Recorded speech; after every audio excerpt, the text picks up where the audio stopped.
Start recording while I pull up fucking Discord and chill. I got some snackies. Um,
yeah, that'll do. Okay. Alright, I'm gonna check audio.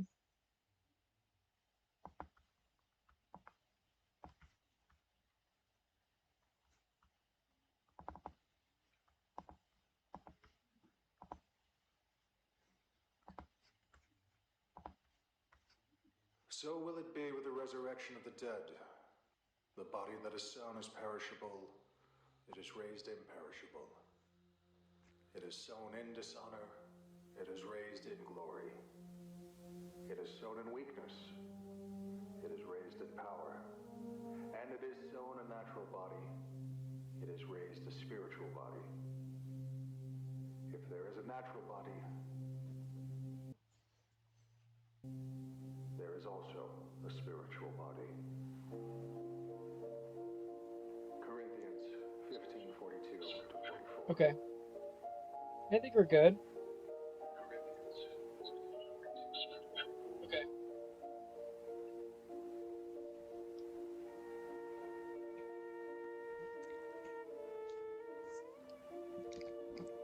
Ugh. Poor Edward Molly and and Ed. Hamilton, though they lived a short time on this land, they lived as children filled with pure energy and joy. They brought love to those close to them. Please, do not cry for this loss. They are with the Lord now.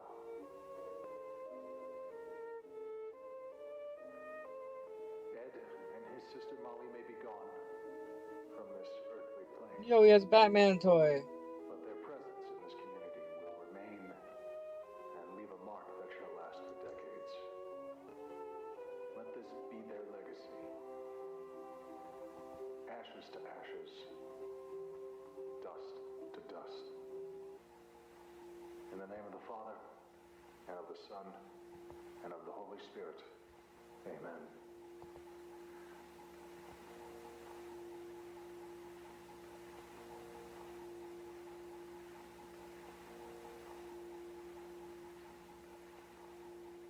Sorry, I had to recalibrate the model.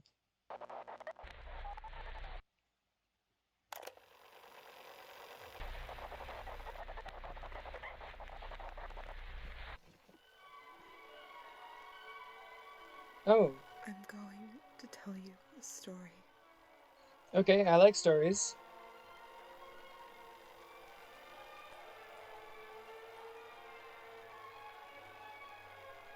Oh, hey, Rose.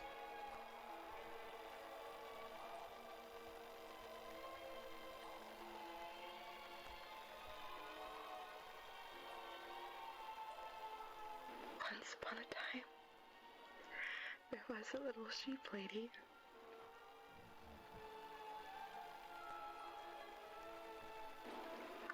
This sheep had 3 cute little children of her own.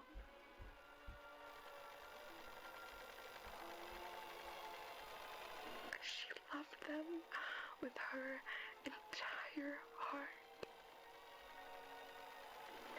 She would never do anything to hurt them.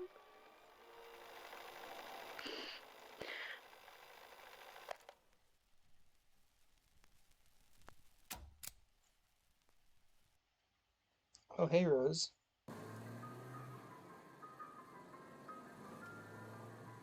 Dude, I know I gotta pause and say this, but like, holy shit.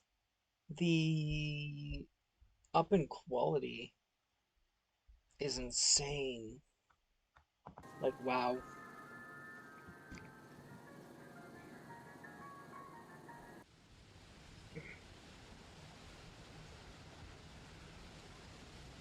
Also, is that Sophie in the back?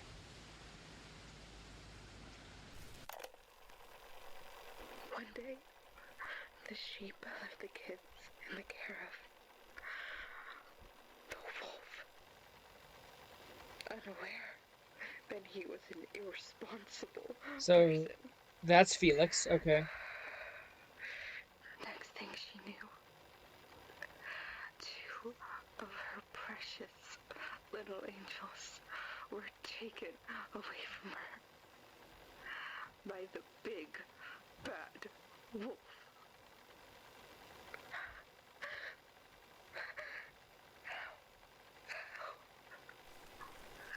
How do you deal with something so heartbreaking? Hmm. Oh, denial. Oh, is this gonna go through the 5 stages of grief? Oh, faces of grief. That's duh. Yeah.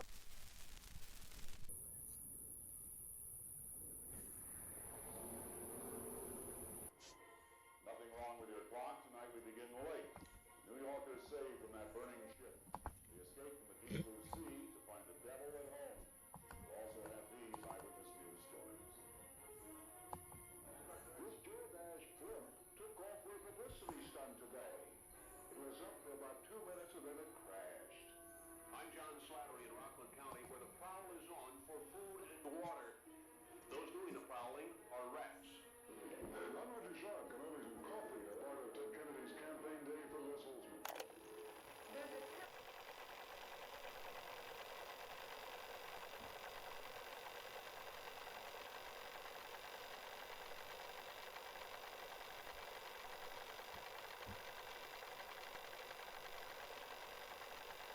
Huh. A week has passed since the sheep saw her children for the last time. She can't believe it. It can't be. Can they really be gone? Can the little sheep children really be gone? Was that a... Hold on, I want to go back and see. Was that like... Was that her hand? Or was that a glitch?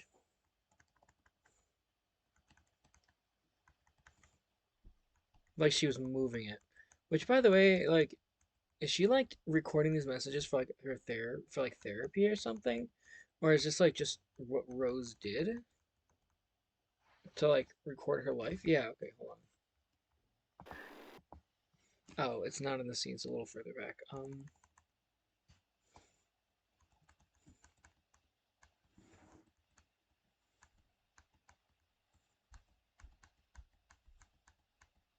That is a hand. It is what I thought. Okay. Children really be gone forever.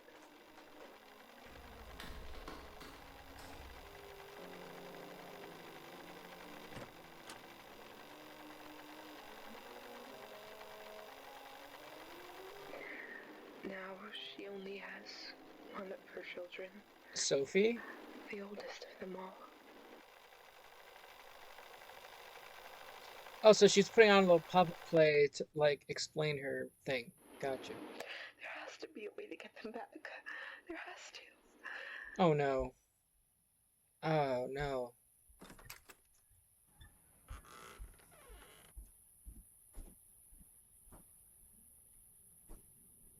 I love you, Rose, Jack, and Sophie.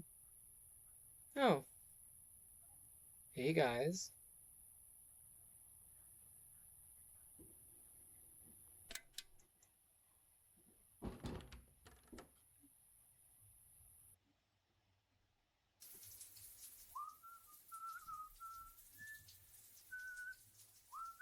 Anger. Okay.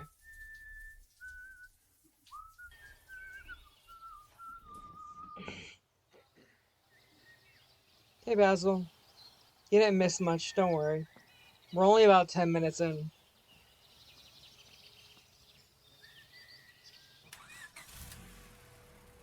Poor Rose.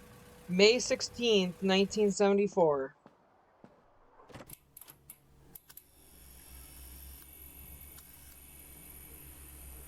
Also, she's an artist. Also, there's the dog that we keep seeing, or is like the profile picture of the channel. That's cute. Really? That's what you. Okay. Anyways, so that's Jack. So that's Ed. I think we saw a picture of Molly. I'm just. I'm just disappointed in you. Kidding, partially. Oh, okay. This is this is where she's making her little like stories. Gotcha.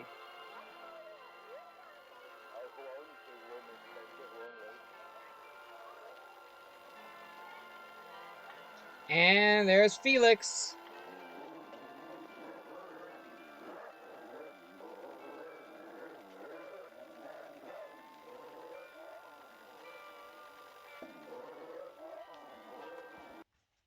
Since we're 9 minutes in, do you want me to restart this? Since we're not that far in, it's 120 minutes long. Or sorry, an hour and 20 minutes long. Would you like for me to do that? Or should I keep continuing?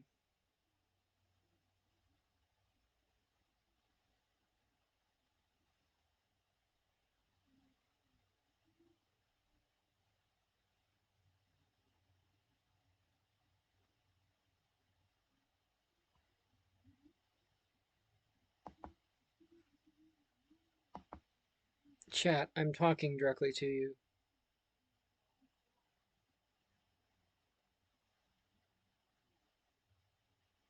Is that okay?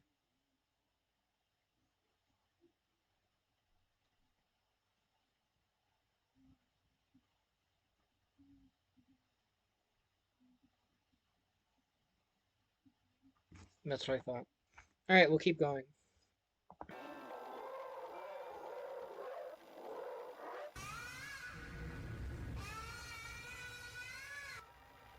Oh! I hate that we all do. I wasn't expecting that, okay. He killed the one thing that meant the world to the sheep.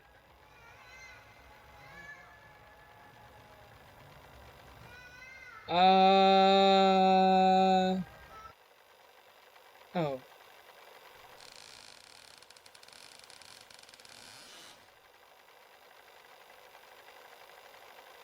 Oh, it's the corpse.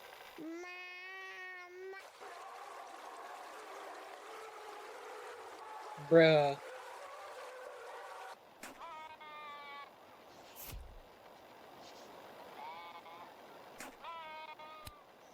Oh, this is Rose wishing she could kill them. Wishing she could kill Felix? Or did Rose end up actually killing her?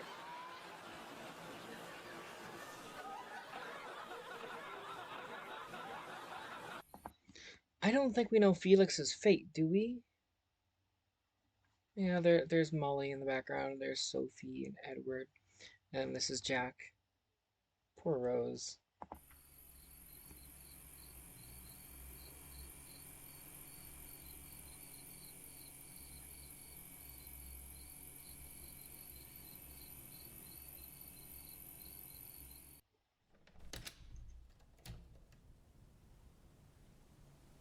I'm home. Bargaining. Rose? Anybody home? She's in the art room.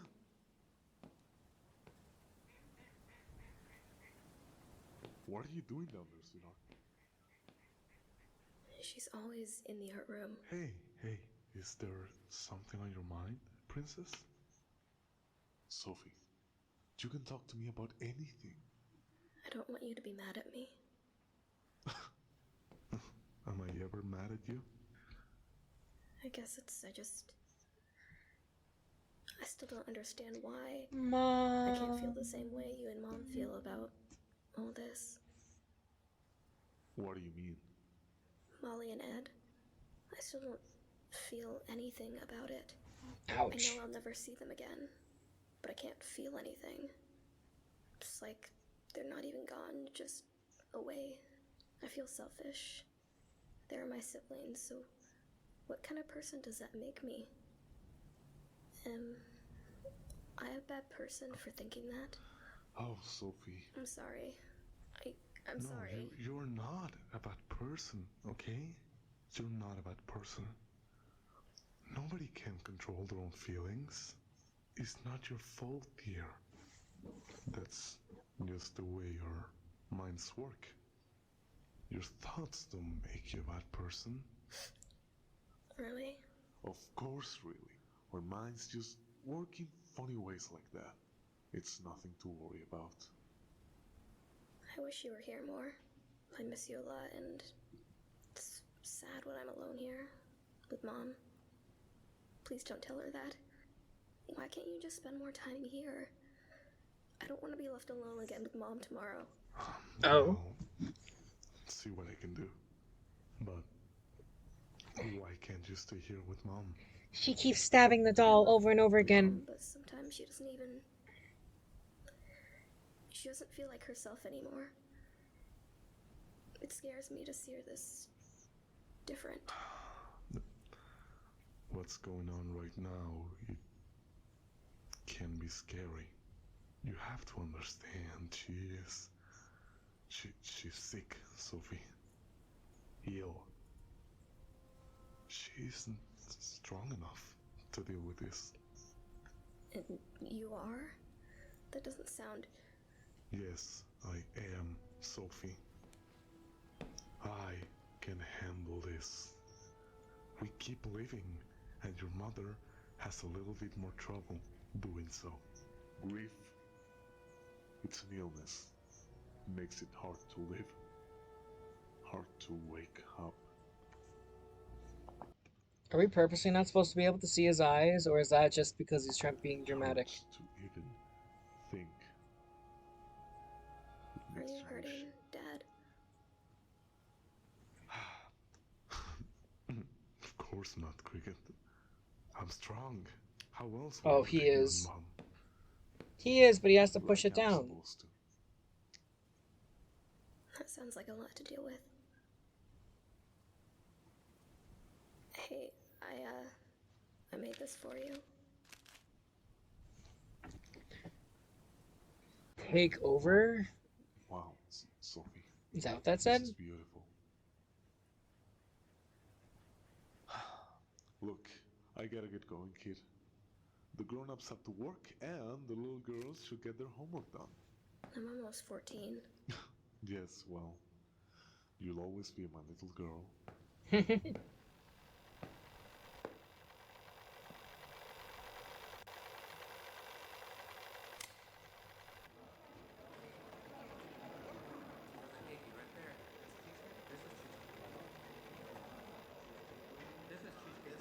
What if it's my fault?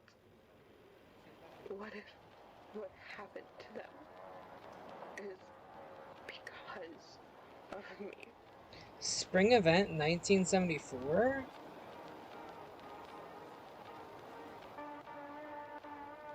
Oh, was that Molly?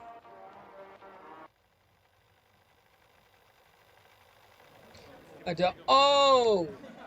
Right, we know what the spring we know what the spring event is. That's the event where it happened. Right. Right. Also, the feminine bond in the background is no bodies found. Be there for them. Maybe the sheep would still have her family. Aww. Poor Rosie.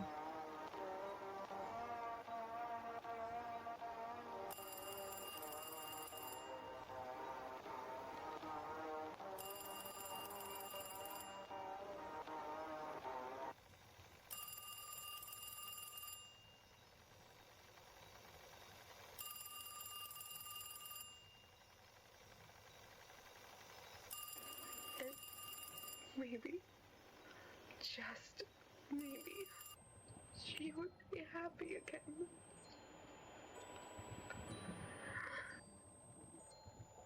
What if I'm the wolf?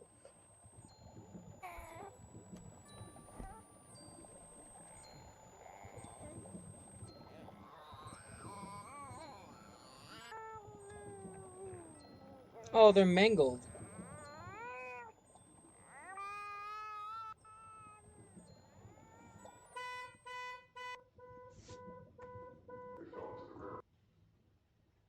Do we know who that's supposed to be? That endoskeleton looking fellow who like is possessing that thing? I mean, based off of the head, is that Sophie's fate?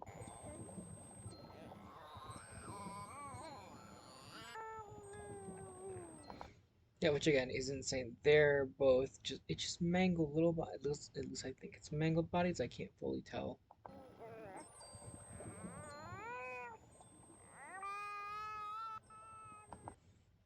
Yeah, who is like this supposed to be? We've seen them a couple times, but like, it has to be Sophie, right? Is this gonna be Sophie's fate?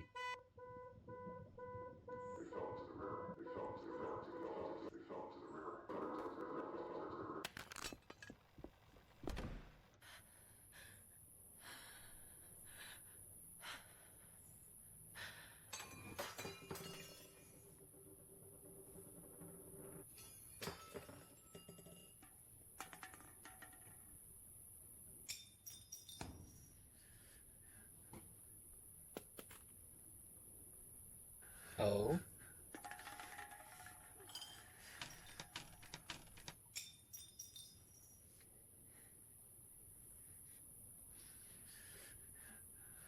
No, not the drawing that Jack was given. Now it's all darkness. Shaw. Inside this line of work, Mrs. Walton, we have to come across some, difficult cases. And those cases are even more difficult to disclose to their respective families. Depression. I understand you're probably in a state of shock, so I will try to repeat and resume it as clearly as possible so as to not make this bad experience any worse. This was about 1 day and 12 hours after Mr. Crankin went to the police station to report the accident. May 5th, After a few hours 1974. of searching the forest inside and out, we headed to the river. Oh, we've seen this name. It was in the trailer thingy. I forget which video it was, but it was the one where it was like the news series thing. And we found me. Police of Brighton. Yeah, nothing else. And Mr. Walton, if you could kindly pass the evidence to Rose. Thank you. Is this your daughter's backpack? We found that same backpack in the river. Evidence Brighton OP. Item number, case number, date of collect, time of collect. Officer Derek. A pink backpack inside is torn apart, possibly caused by a fall. Belongs to the little girl Molly Walton. Found by the river next to St. Juan's Forest, 101 High-Res, Brighton, Michigan. Child endangerment victim. Suspect Felix Kraken. Yeah. Oh, is that an actual address, by the way? Can you go to that location and like, is that like an actual well as place in true. Michigan? This I've been means to the Michigan, Crankin but story I adds don't know. up. After the impact, the kids, most likely in a state of hysteria, ran into the dark and they fell into the river. Though we haven't found any bodies yet. I'm afraid to say there's probably no chance of them having survived given the circumstances. I'm sorry. Yeah, it's insane to think about it that Felix technically got partially away with it because he tossed the evidence over the cliff and almost with himself, but he buried the bodies somewhere else. So they're under the impression like, oh yeah, they fell in the river. when in fact it's no, he hid the bodies. We'll continue investigating, but if I were you, I'd take my time to process what's already been confirmed. Here comes the hard part. The DA forces me to ask you. Are you going to press charges against Felix Kranken? No. What? I would have.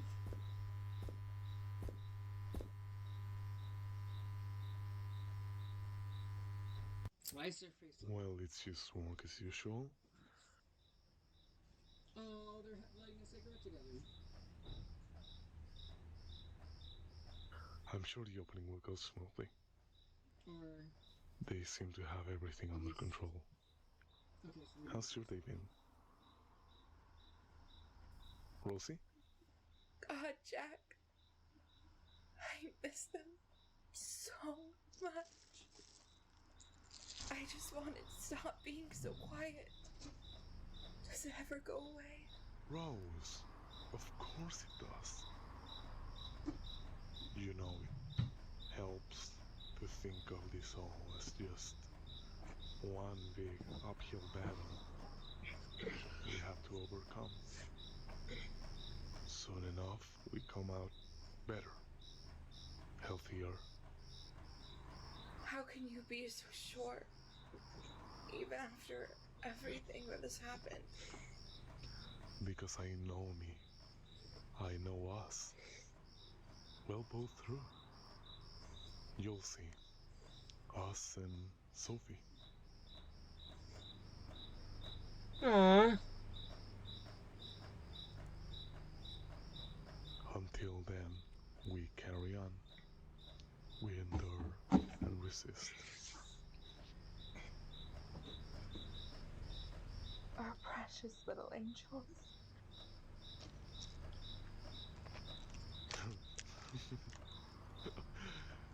Do you remember that stupid crocodile doll that Molly used to have? I remember when she lost it. Manny? Yeah, she wouldn't sleep. Ed was so annoyed. We were all awake for days. That stupid doll. She wasn't able to sleep without it. But then, if it wasn't for that, we wouldn't have Rocket. Right. She was so fascinated. And she never had trouble sleeping again. Yes, exactly. And she loved Rocket much more than that crocodile, right? I guess what I'm trying to say is you can always make something good out of a bad situation. Those little moments, hold on to them forever.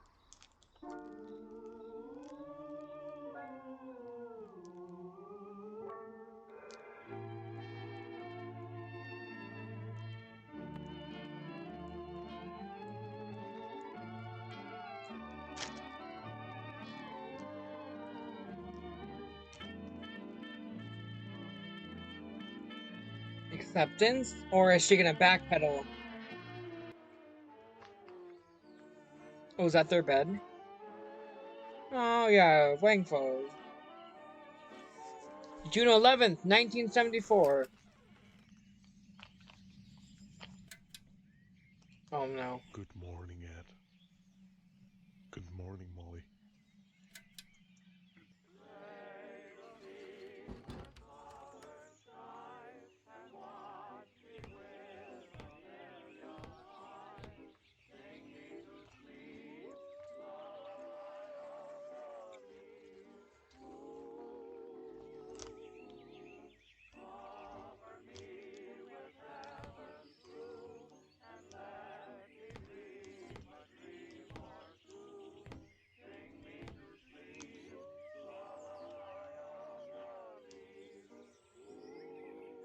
Rise and shine, Cricket.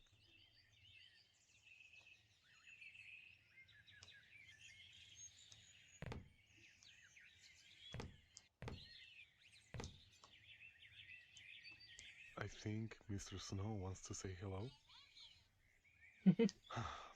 Goodbye, Sophie.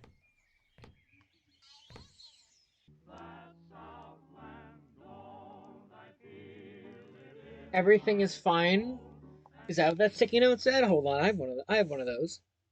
I have a sticky note like that. Don't we all have sticky notes that are like that? The you're doing great, everything is fine, always smile or whatever. Is that okay? So and then we have drawings on there of Rose and Jack. Dress sharp, everything's fine. The drawing, I'm guessing. Yeah, I was gonna say it has to be it has to be Jack and let's call them mom and dad. It has to be Rose and Jack. I'll say it can't be like Molly and Ed because obviously they were like 8 when they died. Smoking inside the house.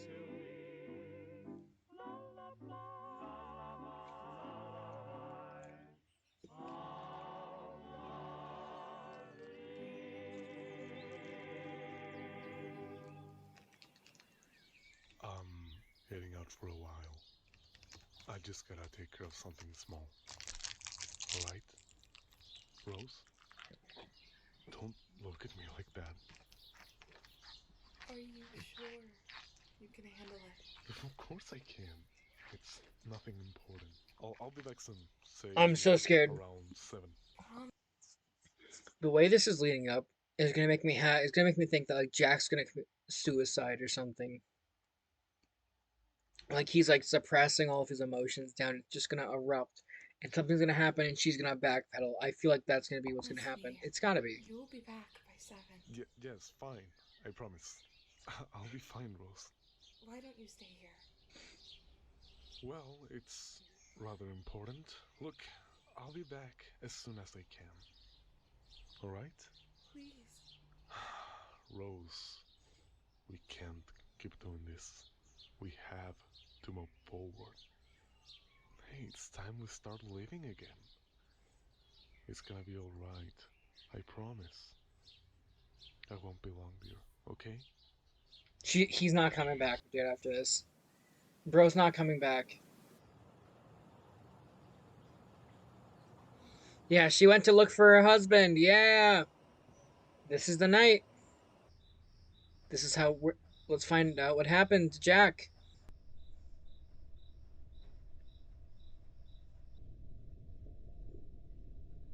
Damn, even like pitch night.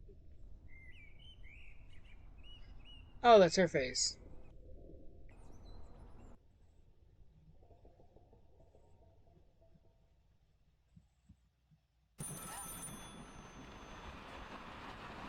June 13th, 1974.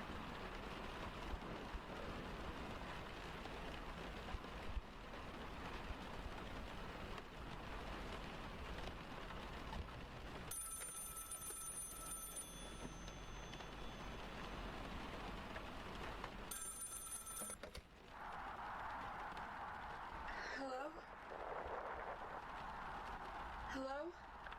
Rose. Rose, can you hear me? Jack? Jack? Jack. Please come home. Oh, he's dying. Jack, where are you? I'm so scared that I need to hear your voice. Because... Oh God. I don't know what's happening anymore. Oh God, I'm so sorry. I'm so sorry, Rosemary. I can't do it I alone. just wanted to tell you that everything is gonna be okay and that Wait. I love Sophie and that Please. I love you.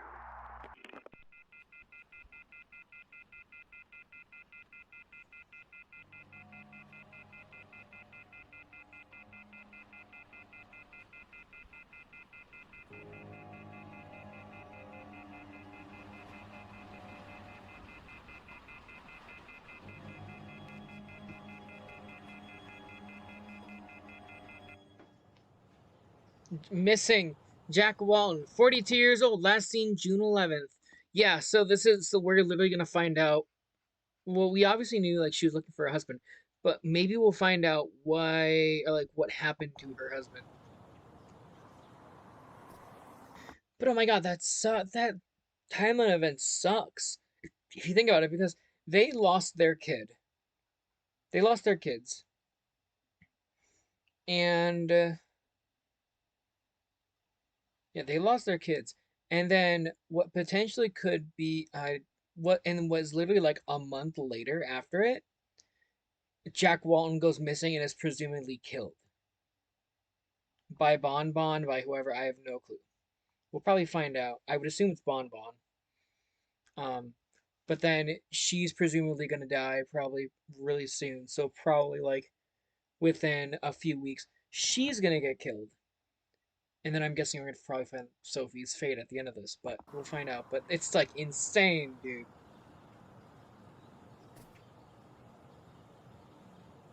July 19th, 1974.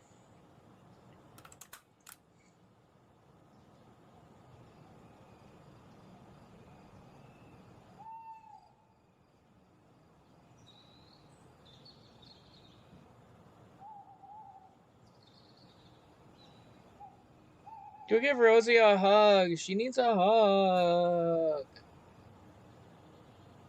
Go hug mommy. Mama needs a hug.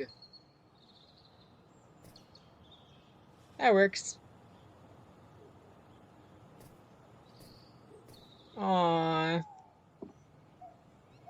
Port Chester, New York, are trying to identify 24 young victims of an early morning nightclub fire. 13 of the dead were men, 11 women. June 29th, 1974. Port Chester is located in a wealthy area on the New York-Connecticut border. An estimated 300 young people were in Gulliver's, a popular discotheque, when fire broke out in the men's clothing store next door. The leader of a rock group playing at the club advised patrons to leave, but survivors say that thick smoke belched in and the lights went out, causing the crowd to panic.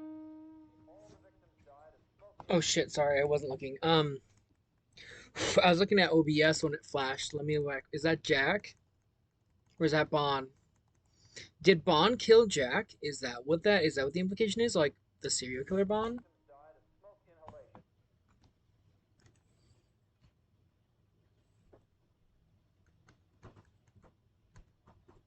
Yeah, that's our All the victims died of smoke inhalation. that's Jack. Minutes, or in some cases, seconds.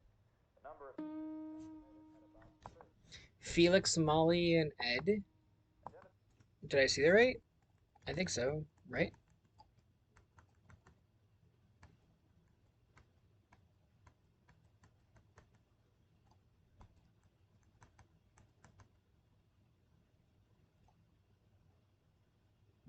Number of Yep, Felix, Molly, and Ed. at about 30. Identification of the dead is difficult because some of the victims. Jack?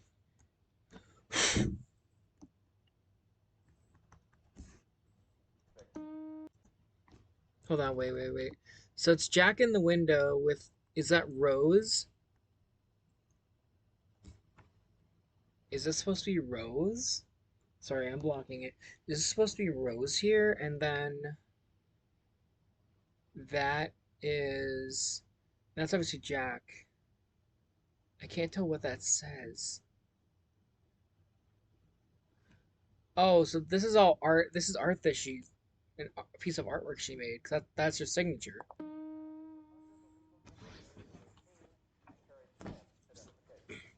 Reports on Ethiopia. Hmm?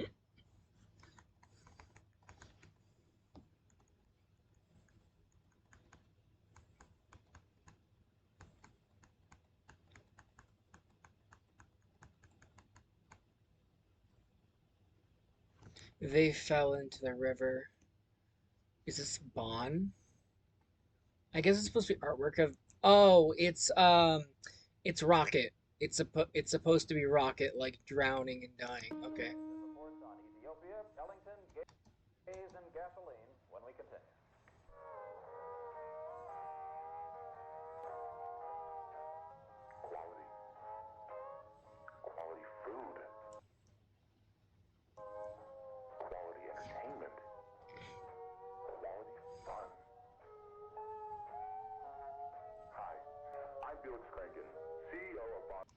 We've seen that. We have seen that advertisement before. I think it literally was just called advertise, like Bond's Burgers advertisements or something. Burgers family, we pridefully worked in harmony to bring your family the best dining experience in Livingston County. With the most delicious food.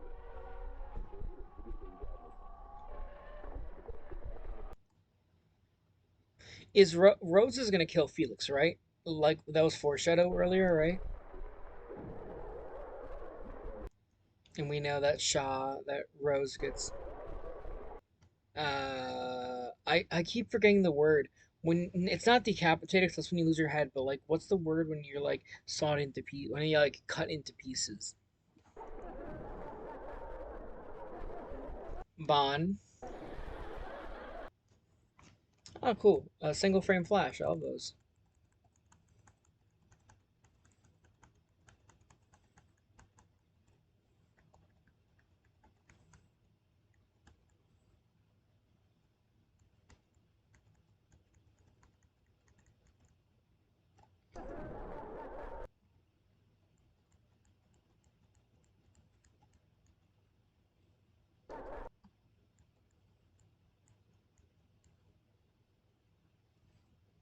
Oh, it's the graves. The coffins. Oh, that's something else. Oh, there's Will. Or not Will, sorry. He looked like what's his face from Stranger Things. Oh, that's Ed. Molly. I'm guessing this is gonna be Molly. Oh, that's just both kids.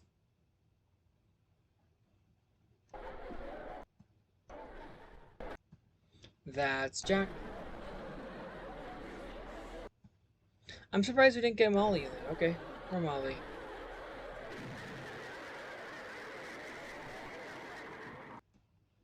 I can't read what that says behind there.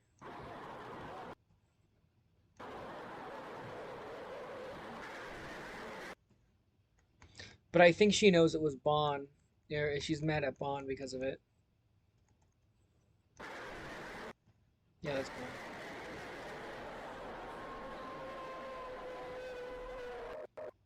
And then she becomes Shaw.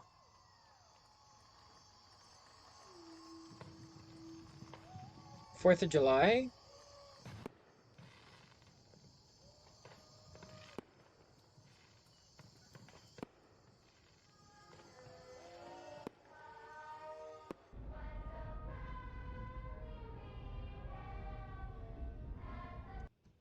Little Bond's Neighborhood is brought to you by Rosemary Walden. 4th of July, 1974.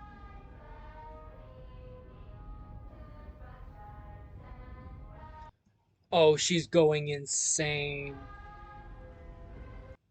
Where's Sophie throughout all this? Is Sophie okay? Sophie's gotta be dealing with this, right, too? Like, she's dealing with Rosemary, or is Sophie, like, gone at this point? Oh, hey, speaking of, there's my answer.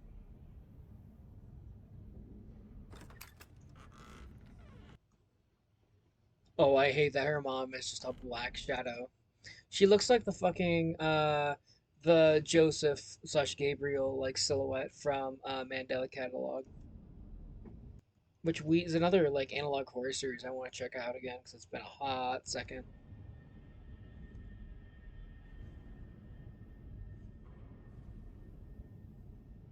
Sweetheart, are you awake? Oh, that's an insane laugh. Also, why does her face look like Momo? Like the like the scary Momo. But dude, genuinely, that's an insane giggle. I'm sorry, Sophie. I killed them. You killed who? Jack, Ed, Molly. I couldn't keep them safe. Oh no! It's all because of me. In spiral to insanity. Killer, Sophie.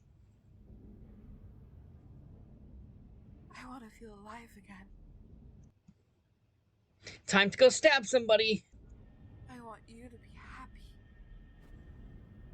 sorry I can't be a good mother.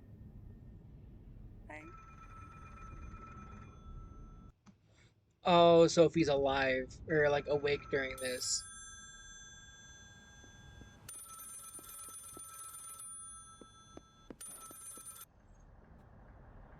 Hey, Rose, it's Laura. Listen, I heard what's happened to Jack. I mean, I know he's missing. I just... God, Rose, I really can't even imagine how you're feeling right now. I'm so sorry about all of this. But listen to me. You don't have to go through this alone, all right?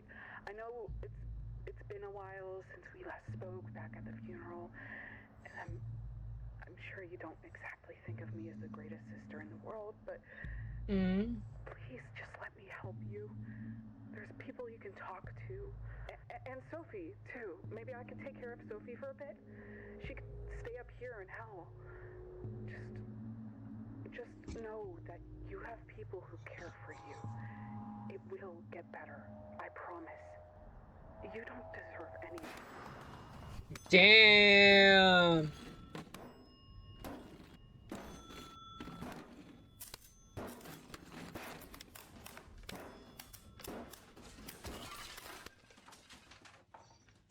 Damn. Faces of Grief, a film by Rosemary. July 17th, 1974. This week, many in the Brighton community have issued a search party for Susan Woody, who We mysteriously vanished after leaving her. we know what happened to Susie. She's Baney. Mom? She was made beautiful. Undergoing investigation. 2 new missing reports related to a local burger business have been filed. Charles Brooke, missing July 14th. 2 technicians. We know what happened to Charles. Too. He was humiliated. Following these disappearances, residents of North 2nd Street reported classical music as well as car alarms in the late hours of the night. A sea of allegations and questions have flooded this establishment, which is rumored to close by the end of July, making the run of Bond Burgers very short-lived. Okay, and how many guests will be joining us today? Yep. Alright, if I can just have you follow me. Hey, are you okay? Rose, please, don't make this harder than it already is. You know you're not allowed in here anymore. Look, I didn't know he'd fire you, Rose. I really didn't. I'm so Who? sorry, but please. let's Oh, try did to Jack avoid making fire her? messy. Another? I'm sorry? What do you mean, another? You've been coming in all week. And I don't mean to alarm you, but Mr. Krenkin has been talking about getting a restraining order. Please, I'm not here to hurt you, Rosemary. I just want to help. You know, I designed them specifically with them in mind. But they think. You don't have to face this alone, Rose. You don't know what alone really means, do you? The world took everything from me and just left us behind and kept marching on. Sophie is all I have left. And I don't even know what to do with her anymore. I can't do anything but push her away and hurt her. So, some mother that makes me, huh? Listen, I get that I could never even possibly understand what it is you're going through right now, but you are not a bad mother, Rose. All right? You're not. There are people you can talk to about all this, all right? It's a lot more common nowadays, therapy and all that. I know someone... I don't deserve it, Chris. I don't deserve your compassion. I don't deserve help. This is my responsibility. not yours or some doctors. Rose, I don't think this way of thinking is doing you any favors. I still paint. Did you know that? I've painted cars, trees, rabbits, but most of all, I've painted blood over and over. I found myself painting blood. Dak is there, Sophie is there, and your boss. I wish I could say I didn't mean it. I wish I could tell myself that it's just some impulsive, thoughtless art. But I can't. I can't. How horrible is that, Chris? Huh? How sick is that?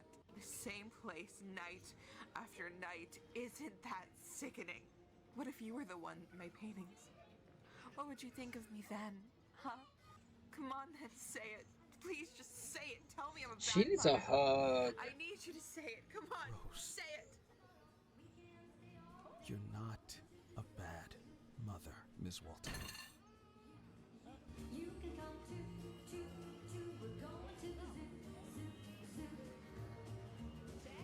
See the elephant with the long trunk swinging, the great big ears and the...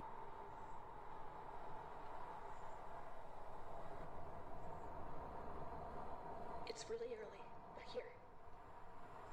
Consider it a proof of concept. What do you think?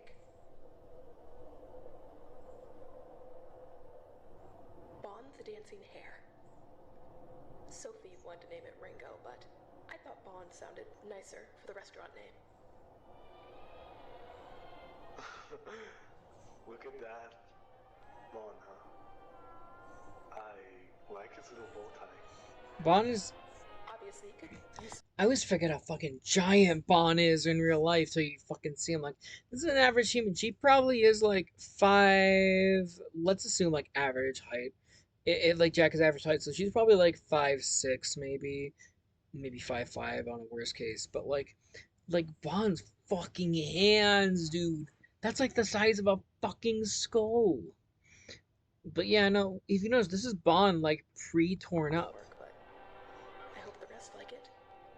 I think this might be the one. I really do. Oh wait, is Rose about to destroy Bond?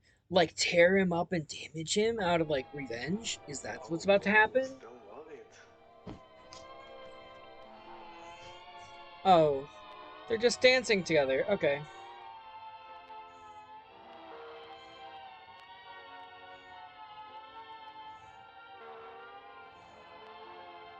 Slow dancing together. Oh, how nice.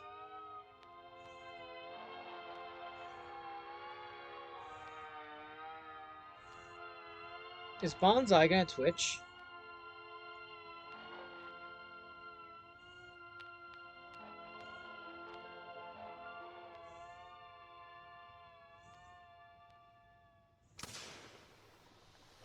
Oh, cool. We're back to this again.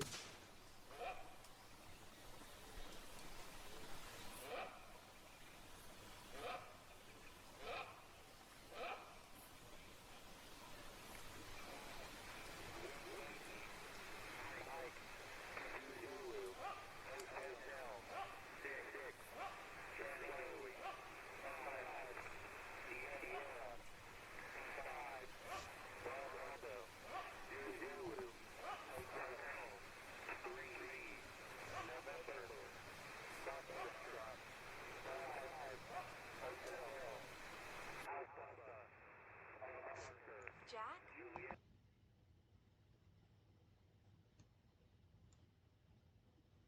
Did she end up finding Jack? With a shotgun killing a deer? Jack? Jack?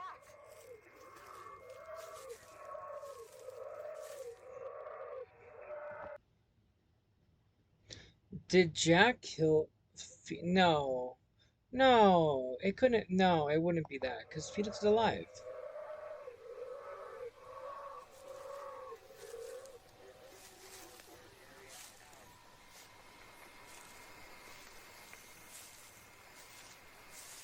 Jack, where are you going?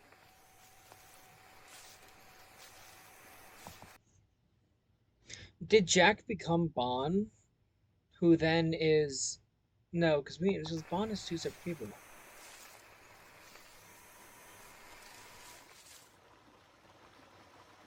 Wait! God's testing me. He's testing us both.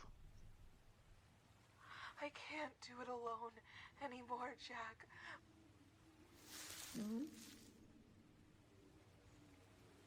I'm so sorry for everything, Rosie. For who I was.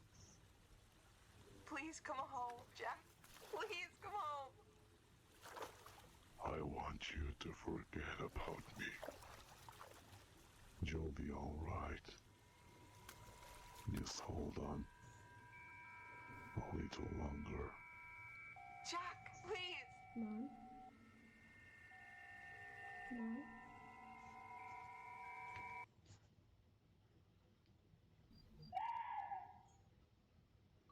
Mom? Are you alright? Hey, sweetie. What's wrong? It's just, you've been here for a while.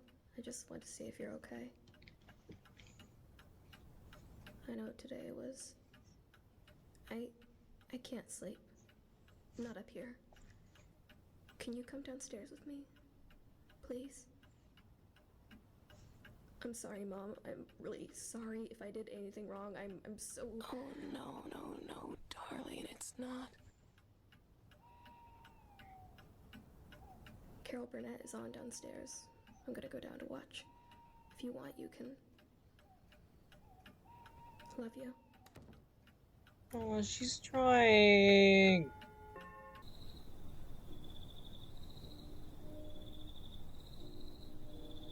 July 19th, 1974.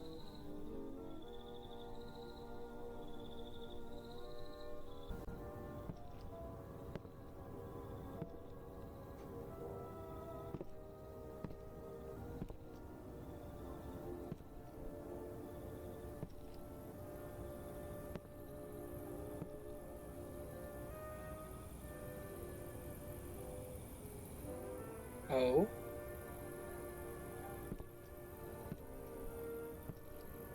What's in the attic?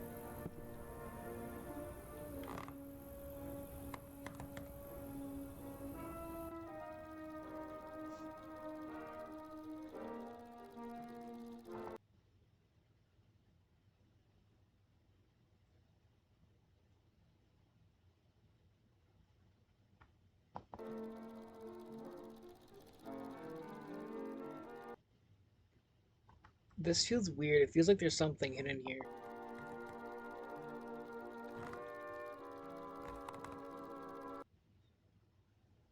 Oh, so that's young Jack and a young Felix. Okay. Oh. Wait. Oh, so that was so... Oh. Wait. Oh, okay, now I get it. I was just confused about the context. Sophie, what's going on? Just watching some old films. Here. I'll turn it off. Sorry. Oh, leave it on. I want to see.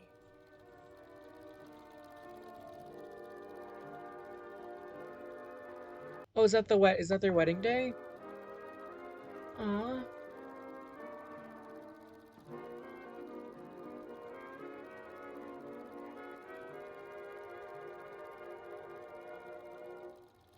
Felix. You shouldn't be playing these.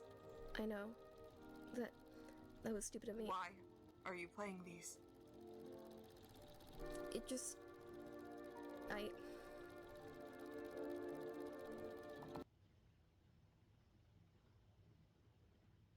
What's that?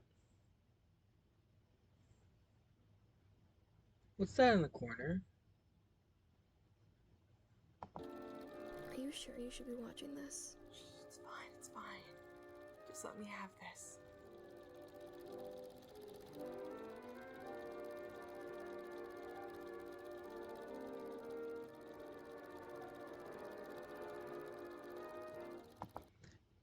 Oh, wait, dedicated to Sophie. What did that say?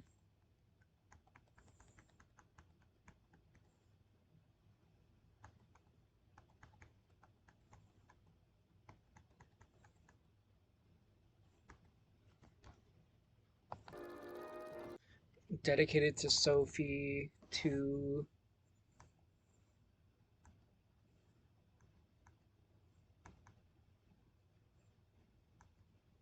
There's not a day I don't think about you. You were so happy. I almost forgot how perfect everything was. What am I doing to myself? That was today, wasn't it? Please, turn it off. 15 years ago? I said turn it off. Why won't you listen? Please don't be mad at me. I feel happy watching these. They make me feel safe. And I don't. Sophie, please turn it off. Now. I'm sorry. I just want to see you too. Sophie. It feels like it's been so long since Why, Sophie? Why? Why the fuck did you play those films? I'm sorry if I hurt you, Mom. I don't know what I'm doing, but it's just...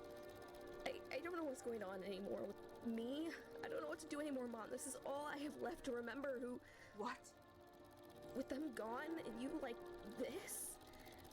There's nobody here for me anymore. I feel so alone and I hate it. I hate being left alone, left to think. Please.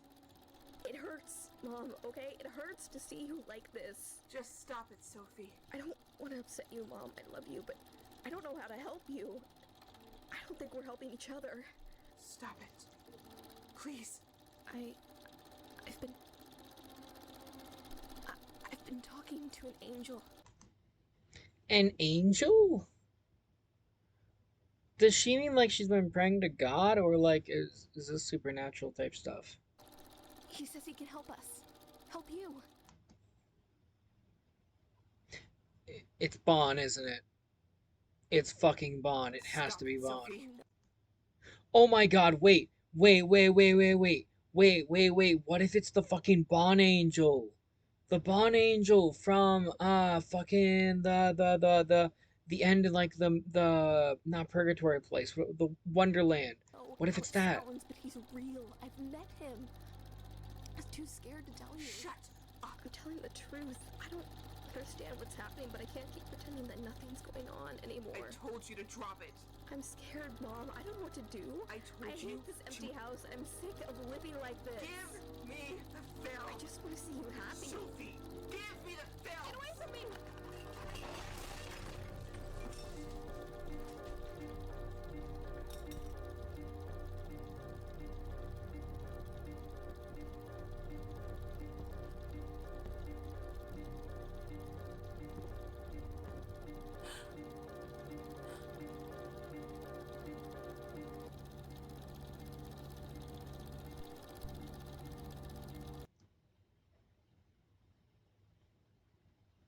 Oh, is that Rose? Is that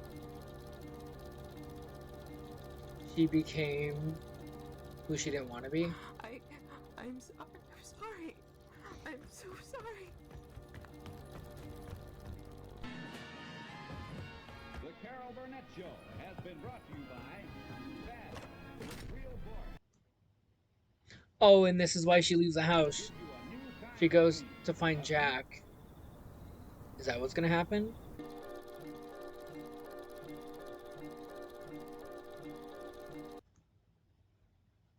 Feels like there was something in the background here.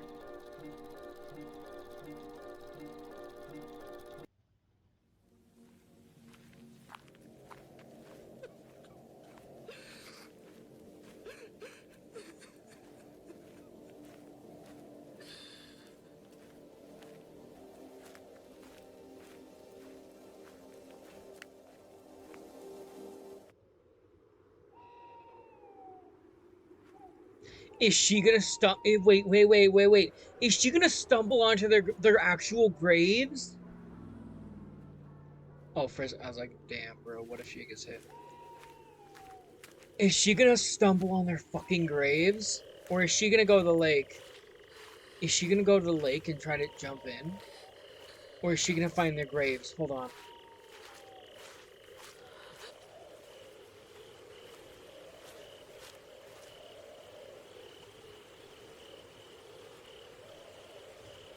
That's the lake.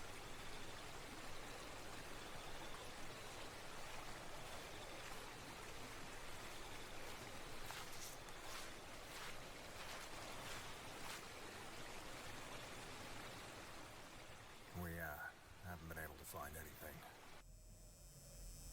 I am so sorry. But we should remain hopeful that something will come up. I'm sure of it. Is she gonna go into the river and try to find them?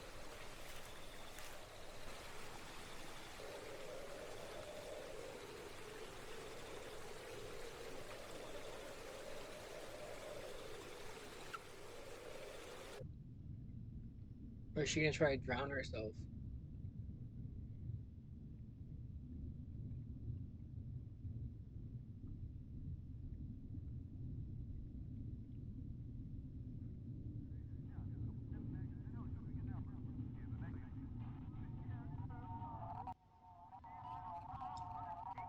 Oh, did she drown herself? Or is she trying to drown herself? Is that what's happening?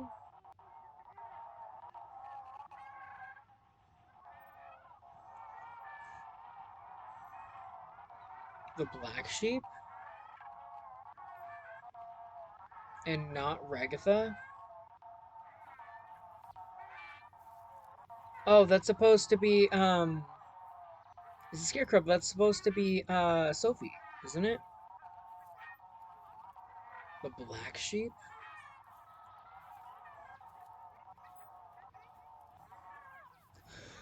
Oh my god, I just connected it! This fucking bear! I just connected it! This is the fucking top hat bear from Bonnie Farm! It's like Psychic Friend Fredbear! With like the, oh my god, I feel what?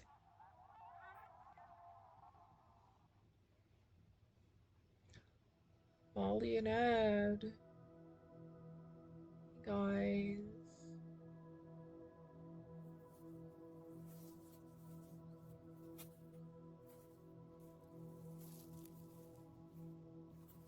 I'm sorry. You shouldn't be here. I'm sorry. It's not your fault. You're a good mother.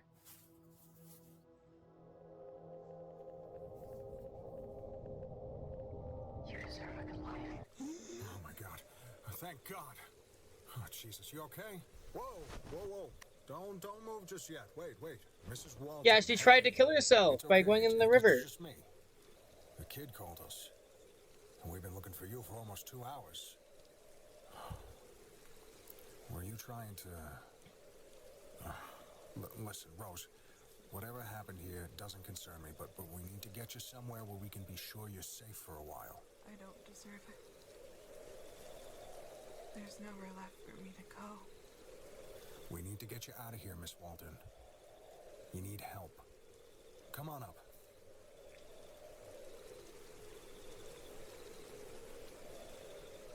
She loved me.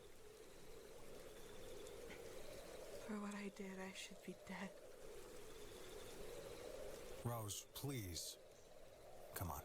We need to go. Stay away from me. Whoa, now, here. Just take it easy, okay? I'm your friend. You're not in any trouble, Miss Walton. Please. We can sort all this...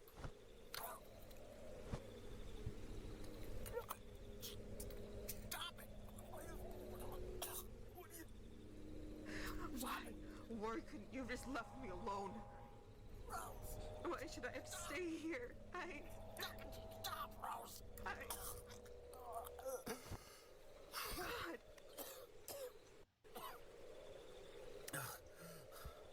Oh, God.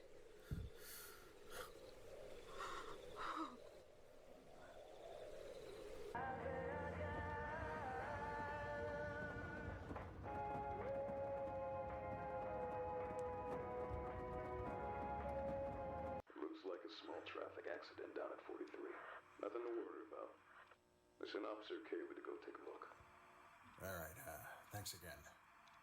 Hey, what should we do with the kid? We'll send her with her on.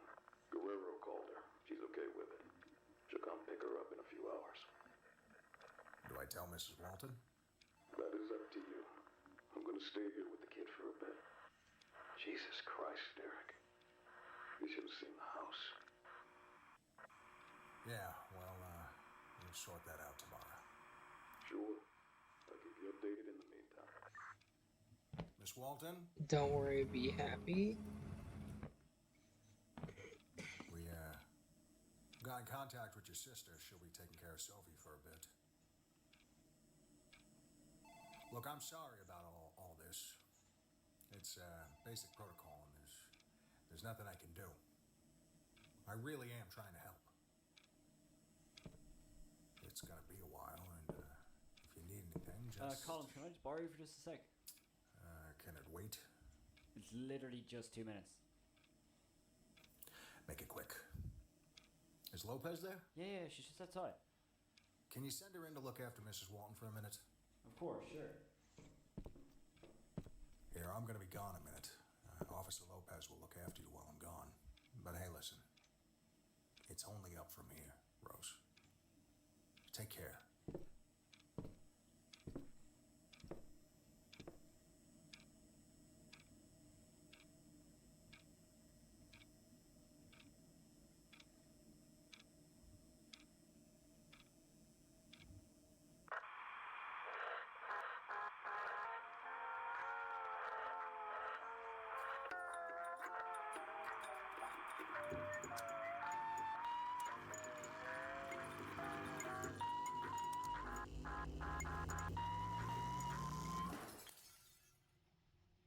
What? Huh?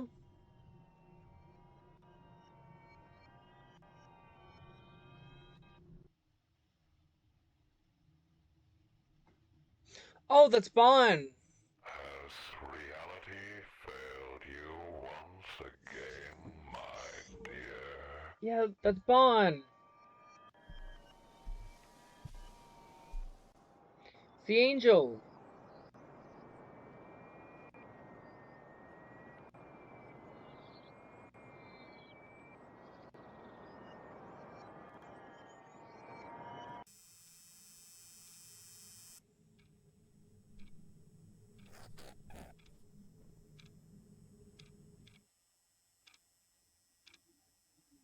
Is that a deer?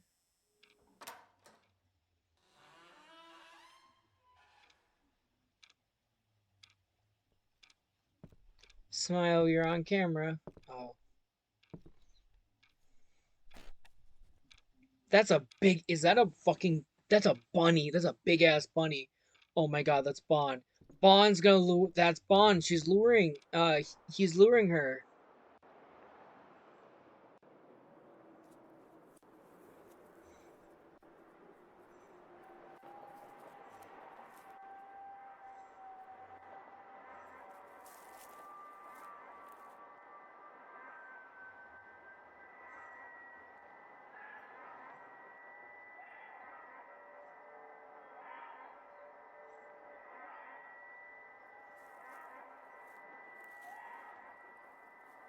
Big site open now half a mile away.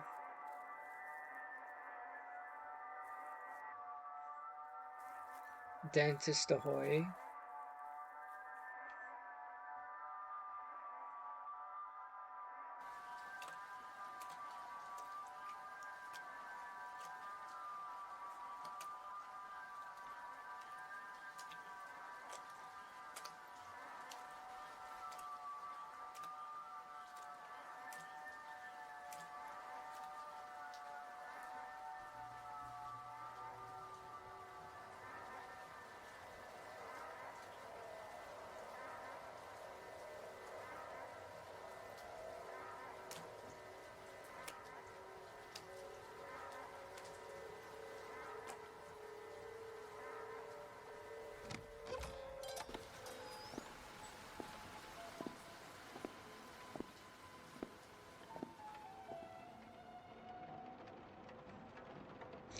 Oh, we get to see this in her point of view instead of just a story.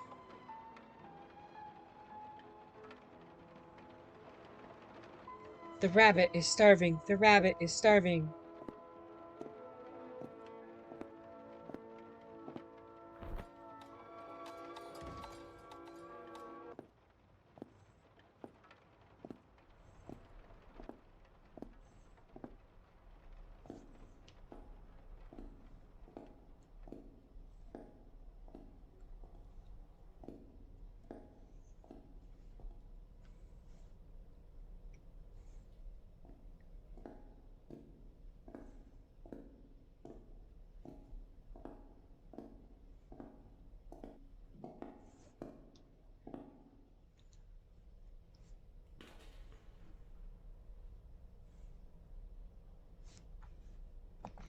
Susie and Chris.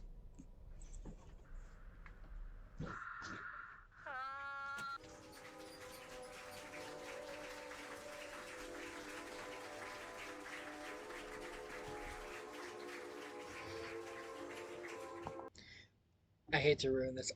It low-key looked like Banny was like giving a thumbs up low, like, "Huh, you got this, dude."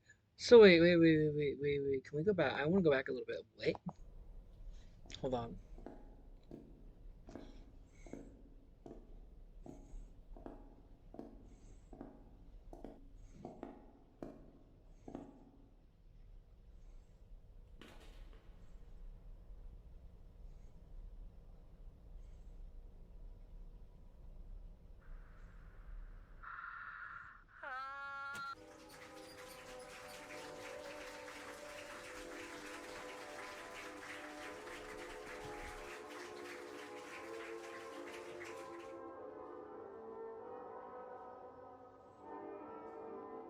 Yep, there they are. There's Susie and Chris.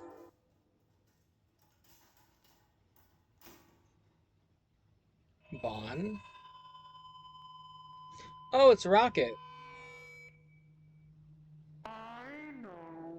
Oh, it's... Oh, it's Bon using Rocket as a toy. Oh, no.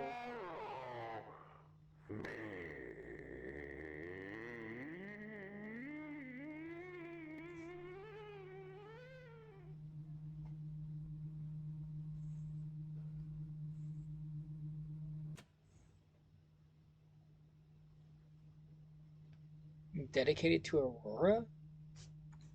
Winners, technology of future... Fuck. Technology of a future fair, Cybertech first place.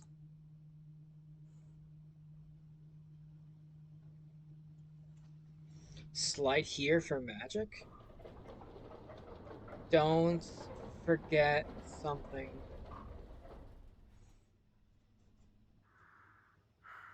Oh hey, it's Bon, the angel.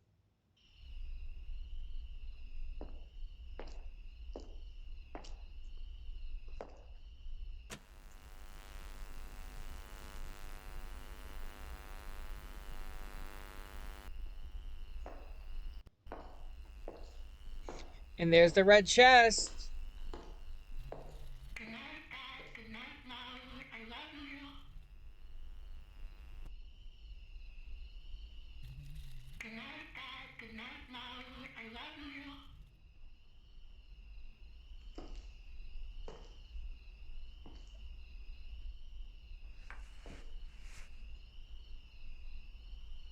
That's my daughter's doll.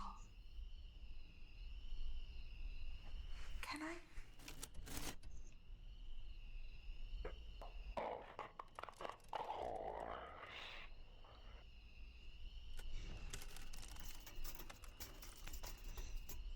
Can you tell me where the bodies are?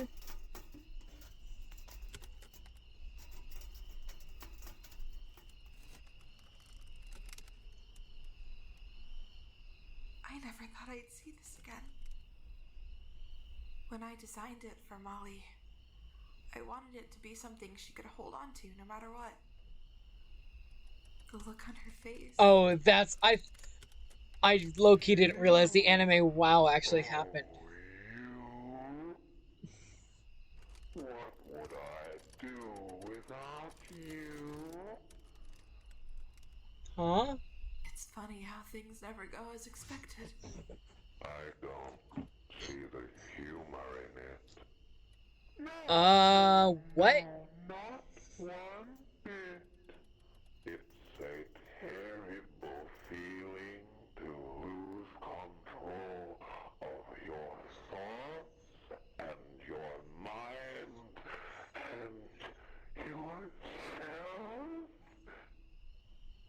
Have you been there too? That lack of control? Yeah, he's a murderer.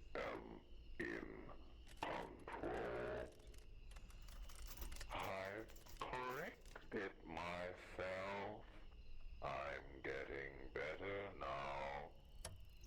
I'm beautiful.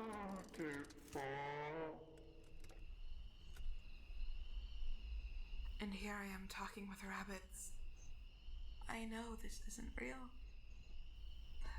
I know you're not real. Maybe not. Maybe I'm the real one. Either way, anything can be real when you're with me. Who are you then? I am a canvas like you. We are canvases, only yours is destroyed,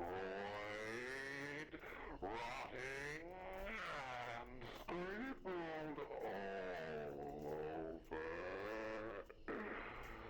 Oh, oh, oh, oh, oh, oh, oh, oh, you should have seen mine torn apart, burnt to the last fire.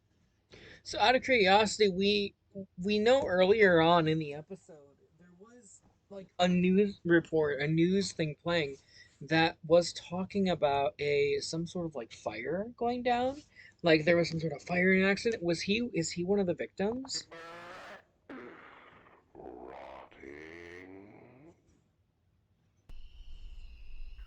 What did you do? How did you escape that? I made myself and you.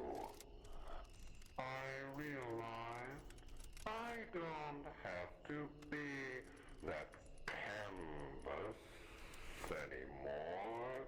I could be a blank slate to start over any way I wanted. It doesn't matter who I was then. No, the past is just a nightmare. It only matters who I am now. And who are you now? I am Bon the Hare. It's your work that gave me an identity when I needed it most, when myself no longer existed. That sounds nice. I'm not sure I exist anymore. I feel like everything about me has been peeled away, bit by bit, these past months. My family, my work, my life. Now I am nothing. Look at me, Rosemary. I can fix that.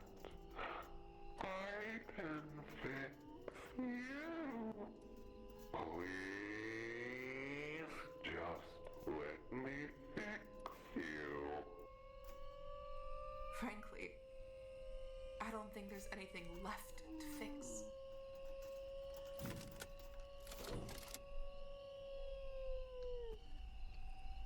When I came in, you told me you knew where he was. What did that mean? What did that mean? I know where we all are. Everyone. We are all up in Wonderland together. So he did What are you die. talking about? Here. Why don't we ask the kids? Molly, Ed, your mother's worried about you. Easy, easy. Settle down. It's alright. They're alright. Look, they're still alive. We all found a way to keep going beyond our end. We found new beginnings, new life, new bliss. That makes no sense. This is impossible.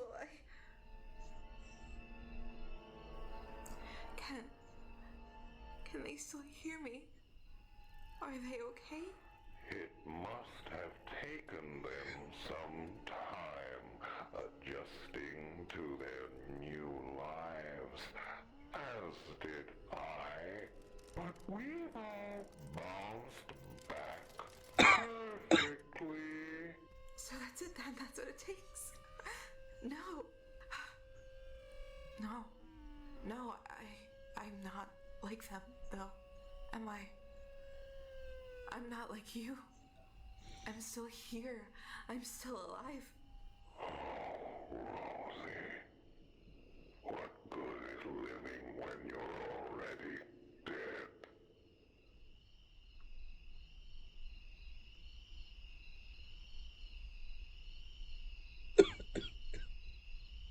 What? Oh, there's a manic laugh.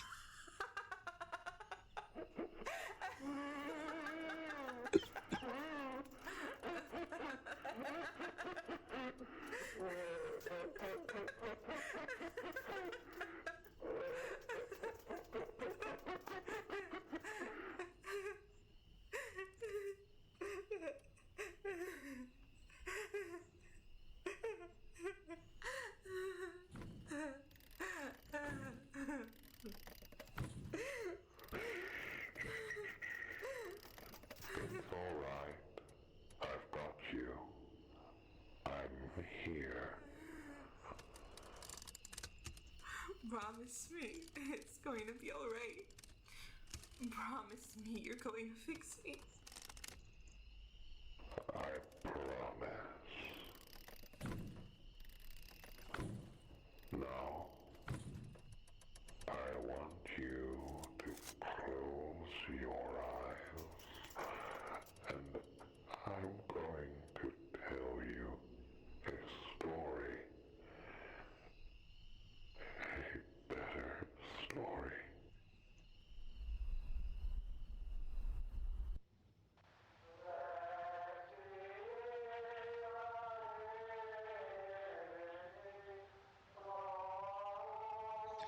Faces of Bliss, a film by...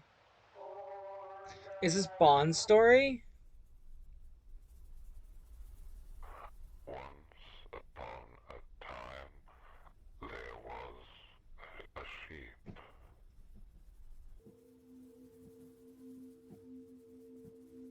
She went out looking for something. Wait. We're getting flickers. We're getting flickers. We gotta get the frame rate back.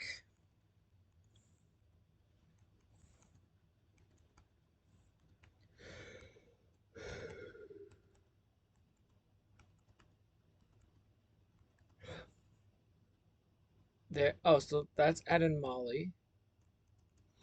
I thought I saw something else though. Okay, so just Ed and Molly. Okay. She went out looking for something she had lost, but she didn't know where to go.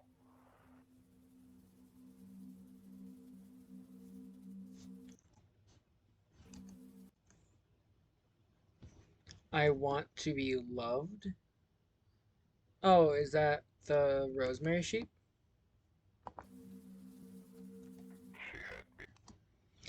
Oh, the scarecrow. So we have. Oh yeah, so this is the animatronic. So this is Susie, and the or Banny, and this is Charles slash Bozo. Running in circles, over and over. She walked for days and days and more days until one of these days, a very Jack special Walton. day, The well. she found a well. She was tired, so tired. All she wanted was to find the way back home. She tossed a coin into the well. She wished with all her strength, and then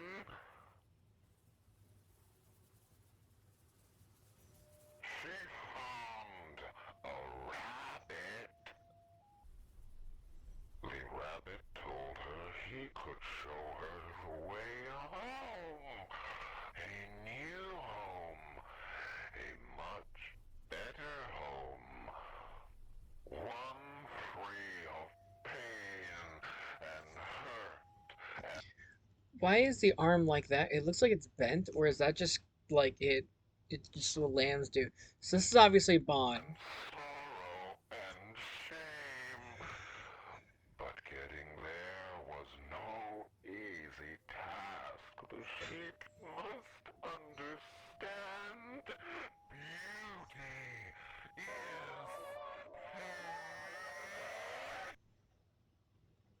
Hey Rose.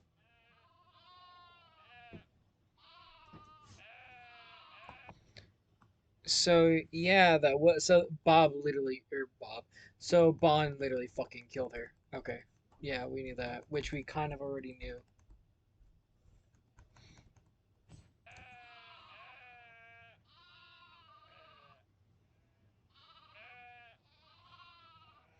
She's so happy at the sheep farm.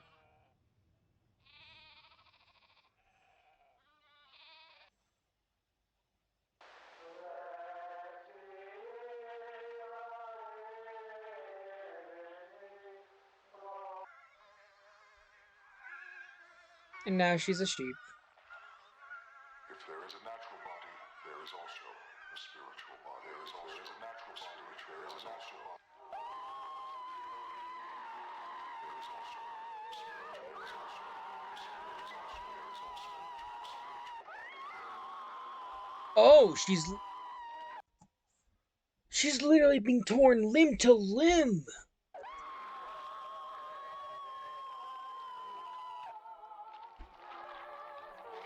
the name of the Father, and of the Son, and of the Holy Spirit.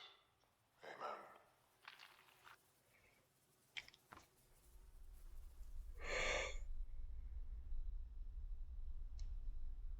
What the fuck? the sheep obliged and joined him in his wonderland.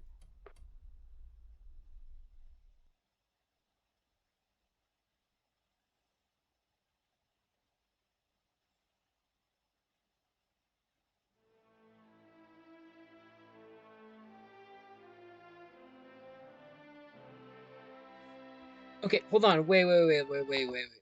I want to go back and watch that again because holy fucking shit, so much shit went down in that. Okay.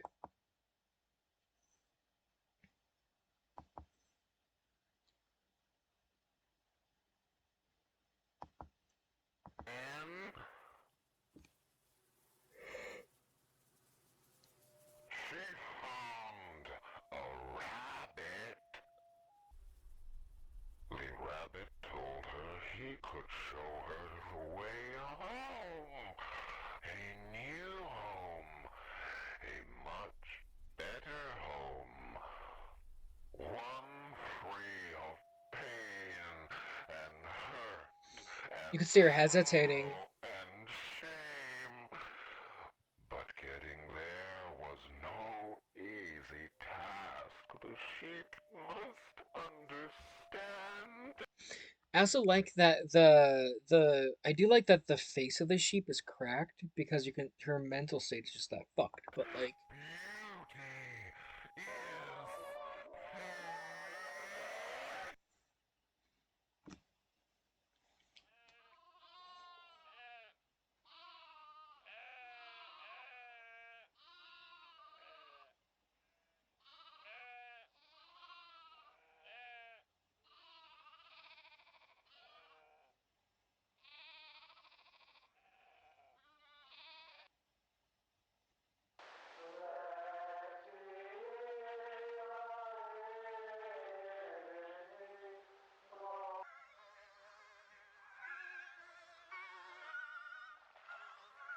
If there is a natural body, there is also a spiritual body. There is also a natural body. There is a natural body.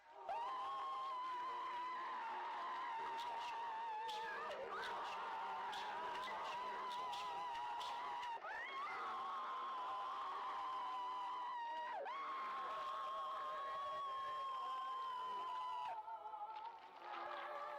yeah, damn. So Bon Bon really just tore her arms and head off her body. God damn, Bon.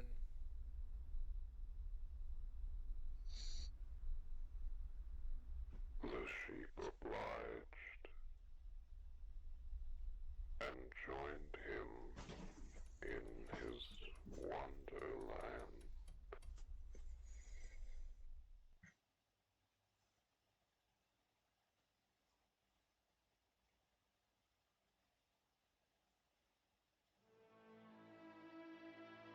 I wonder why she didn't do the legs. Why they didn't do the legs.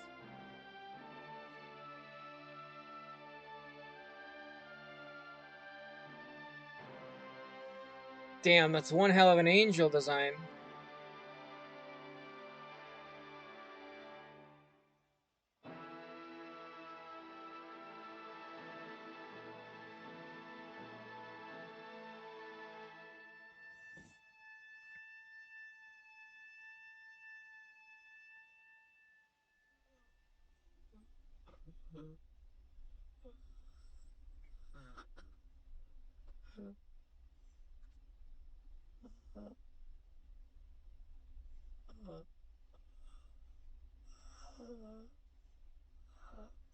Oh, is this her waking? Her waking up?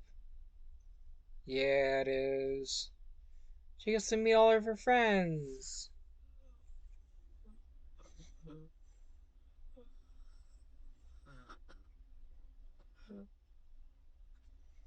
And her best friend.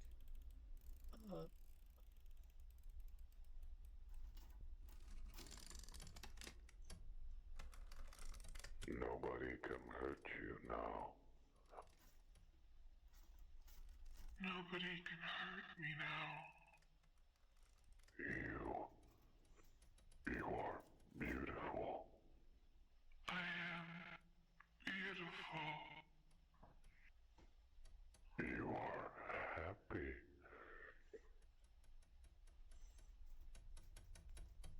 Say it. You are happy. I am happy. You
Oh, there's another YouTube video in here, which I believe we still have to do next.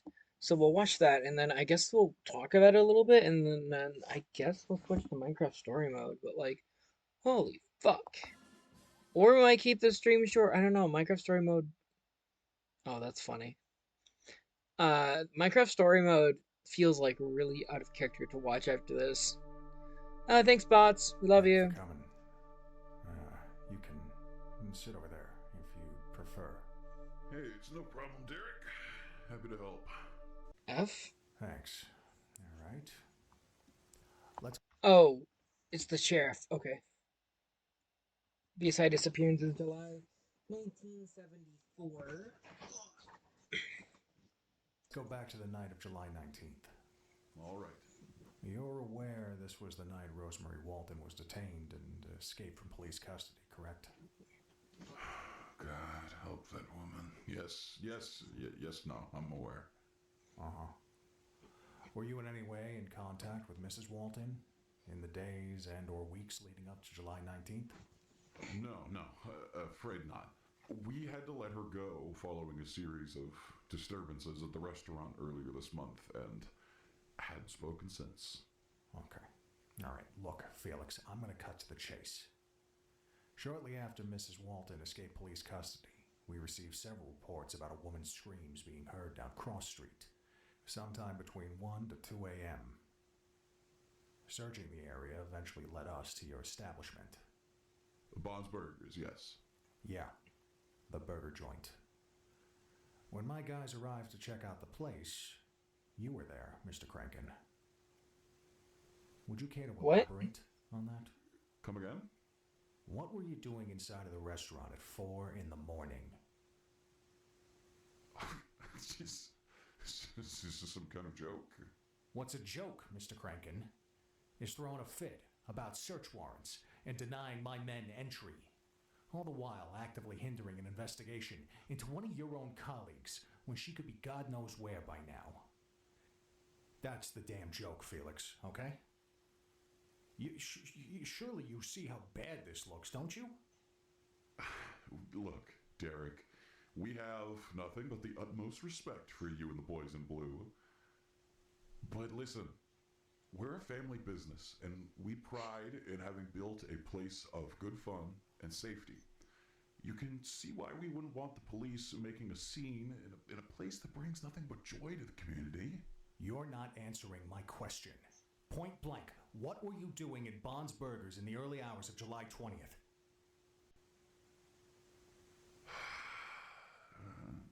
Look, I gotta admit, things have been pretty tough for me lately. I was sleeping there. You were sleeping there? Yes, that's correct.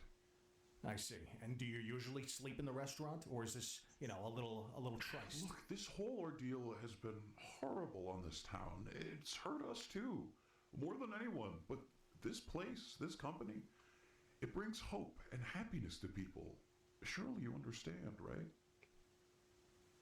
Well, Rosemary Walton is your friend, right? Of course. Despite everything, she's still near and dear to us.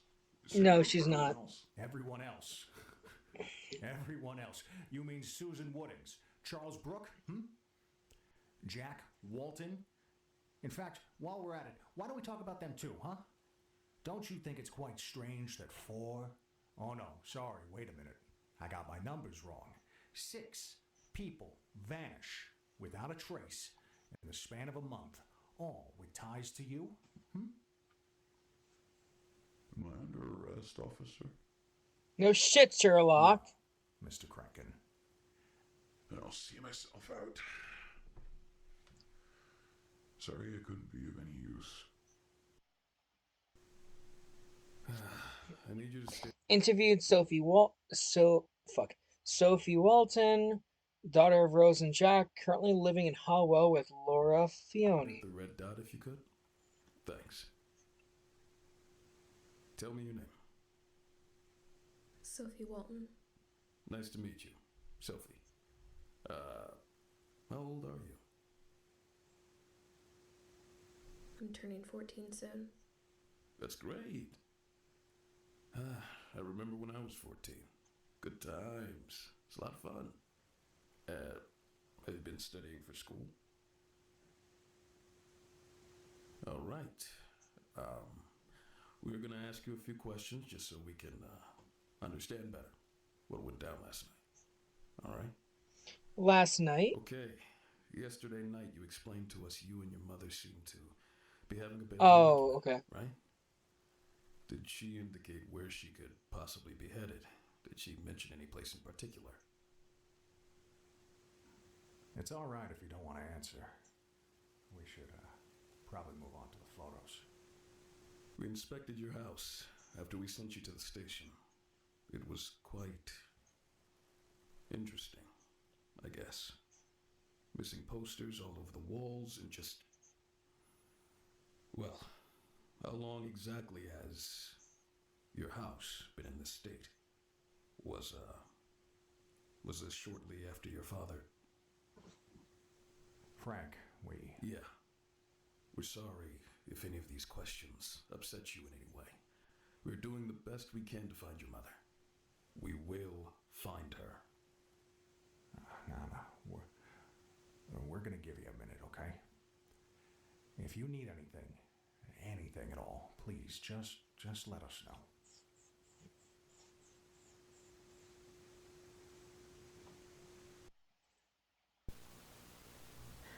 Among the things we found, there was a journal belonging to Rosemary Walton that spanned the years of 1955 to 1974.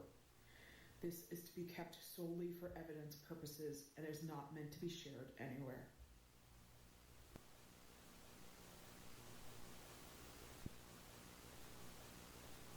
Fiona Walton. Such a pretty girl. Hello, my name is Rose. Oh yes, this is November 7th, 1955. Hello, my name is Rose.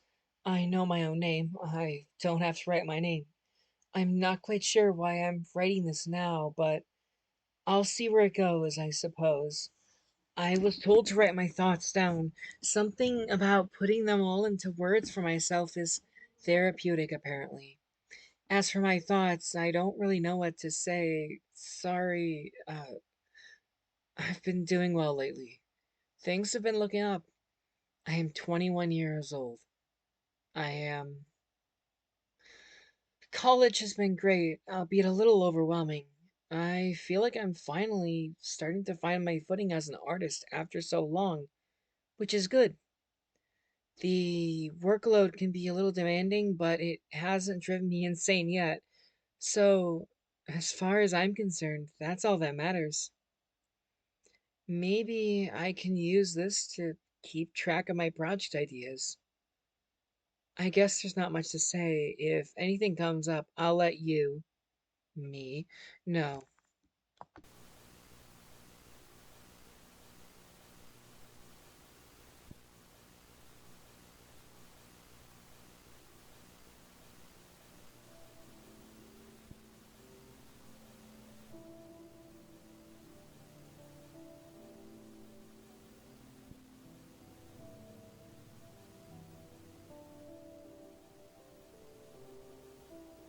Christmas. Sorry, I forgot about this real quick. Merry Christmas to me. My sister Laura called. I answered this time, but I didn't know what to say. I don't think I've had an actual conversation with her in over 2 years. Still, it was thoughtful of her, and it is nice to hear from her, despite everything. No matter, it feels stupid I don't know how to talk to my own family. Seeing how others spend holidays with their family is admittedly disheartening, but that's okay. I'm thankful to have friends who are still there for me in times.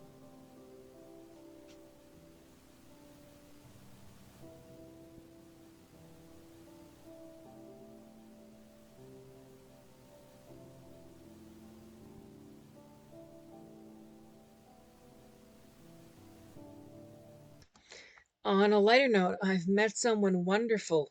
His name is Jack. I sort of knew him from high school, but we never really talked back then. I bumped into him at Old Flattery's again a few months ago, and we've been meeting up ever since. I don't want to come off too strong, but he is really incredible. A bit of an idiot, but I do mean that with all the love in my heart. I don't think I've ever quite felt as happy as I have in these past months with Jack. I don't mean in a bad way, it's just so nice to be loved and understood by someone as kind as Funny and him. I really needed this. That's all I have to say for the time being. Note to self: potentially consider studying film. I don't know what will come of this, but Jack brought it up as he's really into Hollywood motion pictures and everything. It could be fun, I see. I'll see. Think on it. Interesting.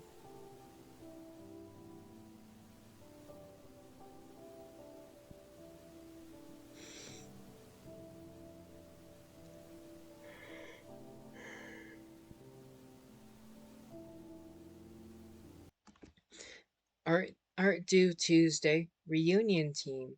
Buy more materials. So broken shirt.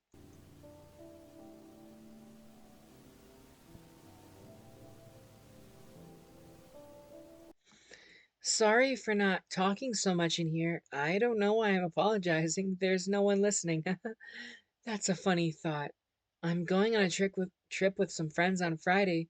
I'm very excited for it. Jack and Felix helped me pack my stuff. I haven't been able to do much projects as I was hoping to do this year, but honestly, I hadn't even noticed. April 9th, 1956.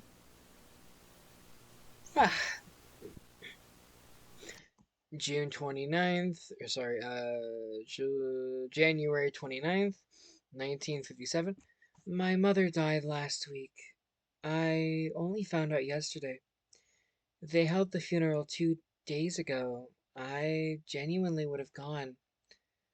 I still haven't cried yet. I'm not sure if I will. I promise it's getting to me, just not in a way I think it should. It's hard for me to talk about this, even to Jack. I know he'll be there for me, regardless, but he hasn't really experienced loss like this in his life. I think. I'm not sure if he really understands. I feel an awful pit in my stomach. I don't need to be focused on this right now. I have my own life. I have my own life.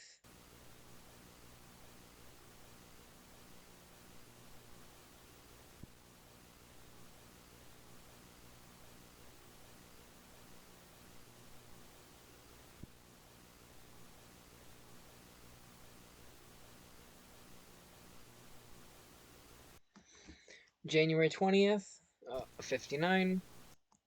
The best thing happened last night. The most wonderful thing happened, and I can't help but write about it. I can't stop thinking about it. Jack proposed. It still hasn't fully set in for me yet. This is so strange, but so exciting. We were in the field down by the city border, the one with the fence and the sheep. He got me the most beautiful ring he could afford. There's still a lot of planning we need to do, but I just want to allow myself to enjoy this moment. I'm so happy. I'm so happy my heart could burst. By God, I'm so grateful for him, and I'm so grateful he loves me.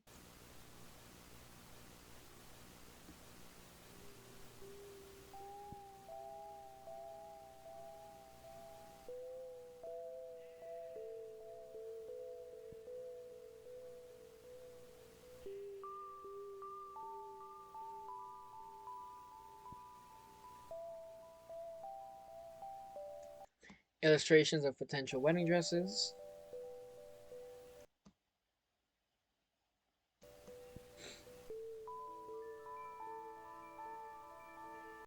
January 14th, 1960.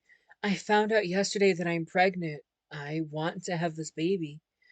I'm feeling so many things right now: excitement, happiness. I must admit there is some sense of trepidation within me, but I think it's going to be all right. This is quite overwhelming in a good way, I think. Jack is there to support me in every step of the way. He's been so patient, God bless him. He's a delight about the news, but we are taking things one step at a time. This is all so much, I really don't know what to say. I pray that our child is brought safely into this world. Jack wants a boy. Regardless of their gender, I'll love this child with all my heart. My sweet little angel.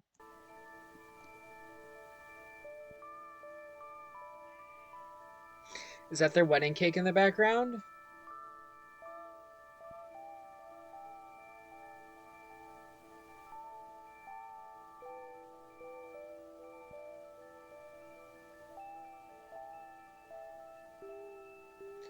April 3rd, 60.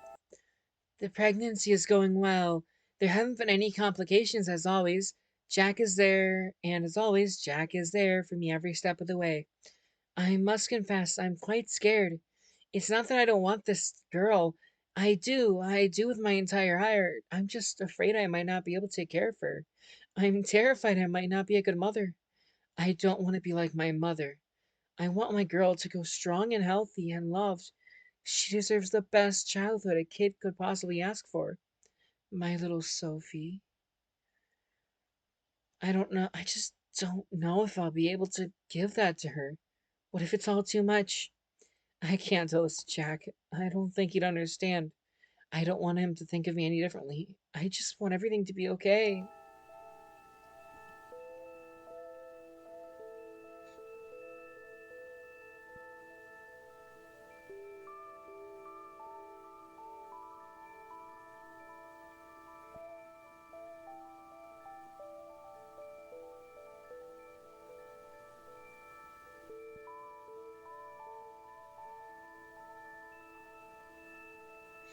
September 14th.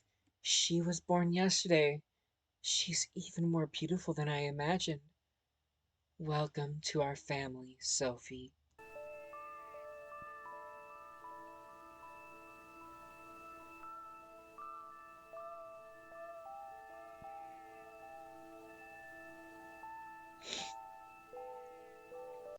Unrelated doodles and scribbles.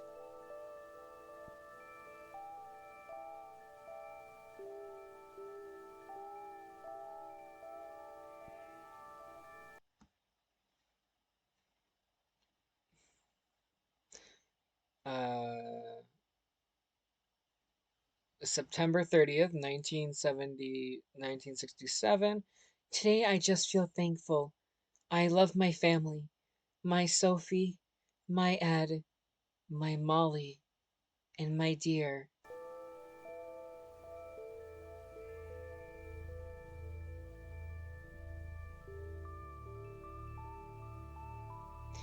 I'm feeling okay.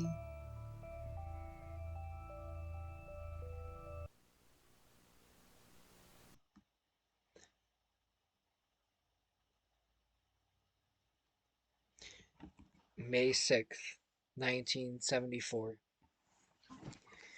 The funeral is tomorrow. It's nothing, nothing, nothing. All feels still and meaningless. Like a rotten dream I'm not allowed to wake up from. Like a rotten dream I'm not allowed to wake up from. I don't know what to say. I don't know what's going to happen. This wasn't supposed to happen. None of this feels real. The fucking caskets are empty. My kids aren't in there. Those aren't my kids. This is nothing but a mockery, and yet it's all we have now. He isn't pressing charges. I don't understand it. I always trusted his judgment, and I love him so much, but I just don't understand this. I'm not going to argue with him. That's the last thing I need right now. I want to trust you. I need to trust you right now. So why would you do this to me? Why? None of this makes any sense. I feel like I'm losing my mind.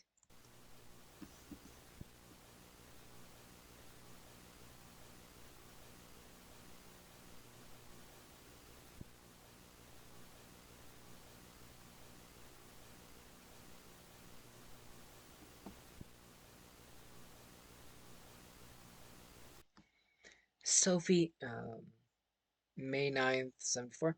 Sophie didn't eat today. Jack didn't show up, so I just kept working on the film. That's all I can do. I guess it's whatever makes sense. I don't know what to work on anymore, so I just continue working on the film. It helps, I suppose. Jack doesn't say anything about it. I'd prefer if he did. What else can I do? I know that's all I think about. What's the point in writing about?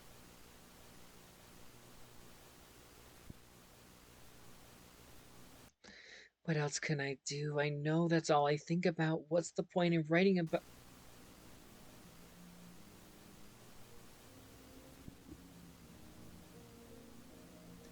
May 10th, 74.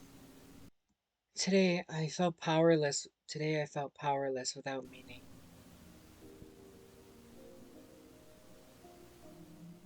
May 20th. Jack took Sophie and me out for pizza.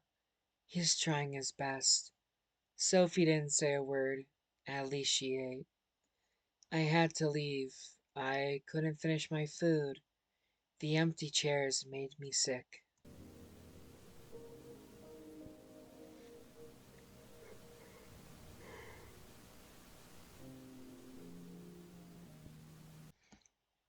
June 14th, 1974. I love you. I love you. Is there anything worse you could say to someone before abandoning them? Why? Why did you do it, Jack? Why? Where are you? Why won't you just come home? Why did you leave us? I wish I could just hate you. I wish you meant nothing to me. Why did it have to be you? Why you? It's not your fault. It's not. It's mine. I did this to you. I should have kept you here. You were safe with us, with me and Sophie. I can't lose her too. Please, Scott, I can't do this. I won't let her go. I can't. I can't. If you're still out there somewhere, I hate you. I didn't mean that. I'm sorry. I'm so sorry. I love you.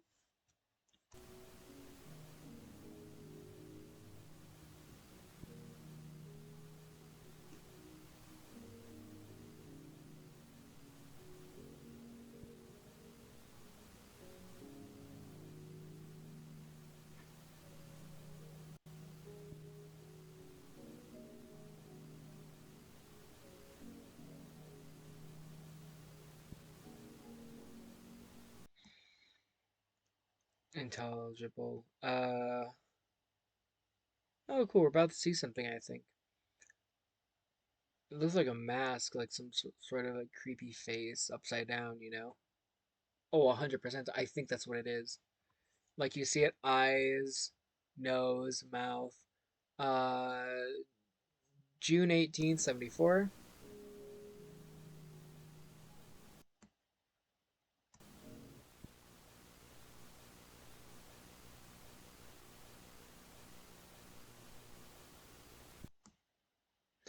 Oh, never mind. I guess that isn't a face. I thought it was.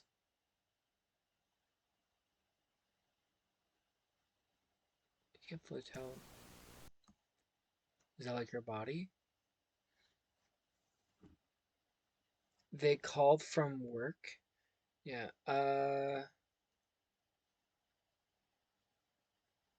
June 23rd, 74.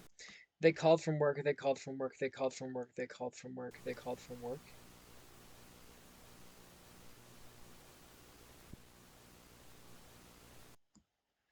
Oh, is this her writing in her journal? Or is this her? Oh, this is her just sitting at an empty table. Uh, June 28th, 74. He knows something, I go there. He knows something, I go there, and I speak, and I'm making a scene. Where's your spine, Felix? Hiding away? I know you, and I know what you are. And now Sophie, my own daughter, is looking at me like I'm the one wrong. What's wrong with everybody who's in the wrong? Why am I treated like I am?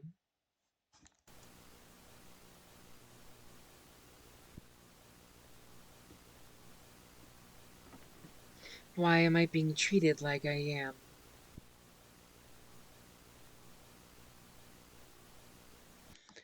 The 2nd of July, 74.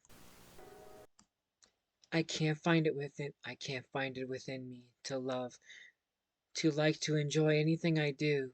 I can't find it within me because there's nothing left to say or nothing to do. There's nothing left in me. Sophie is suffering. She is scared of me. She won't say it, but I know it. She looks at me like I'm a stranger. Can't say I blame her. This isn't who I'm supposed to be.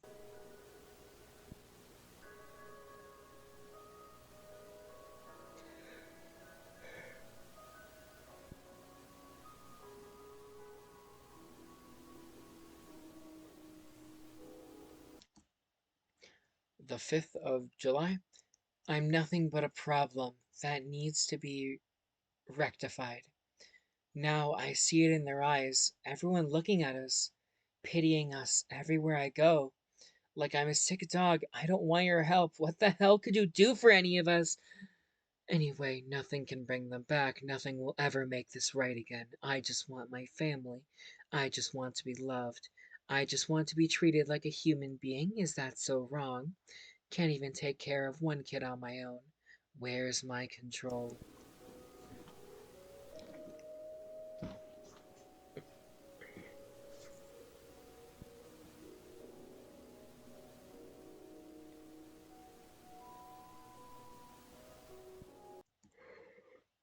July 7th, 72. Two sheeps tiptoe in the grass. They call for mommy, but they can't hear me. Mommy is here. Do I have to yell? Mommy is here. Mommy is here. It can be, it it can all be like it was before. Before she needs the sheep to return home, there's two sheeps outside, tiptoeing in the grass looking for mommy.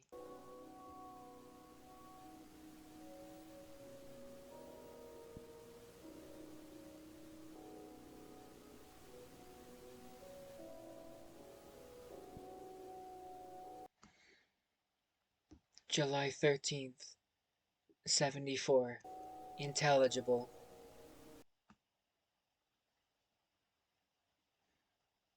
Rose with her angels. With Ed and Molly angels. The 16th of July, 74. Today was a good day. Me, Jack, Ed, and Sophie and Molly had dinner. Ed left the table to stay. Molly stayed out, chilling at the TV. But it doesn't matter because they're alive. They're here, and I love them.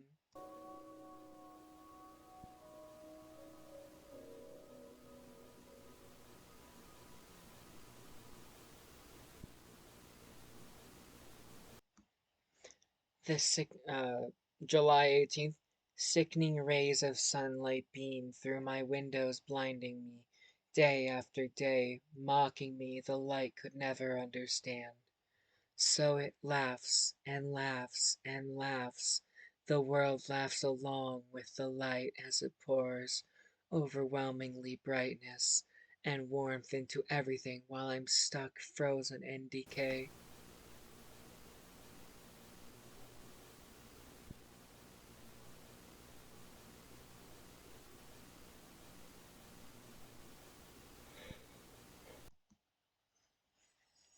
July 19th, 74. Happy anniversary.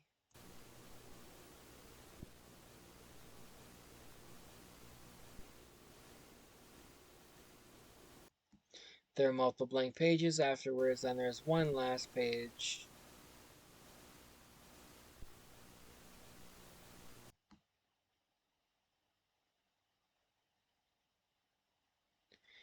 You were my masterpiece.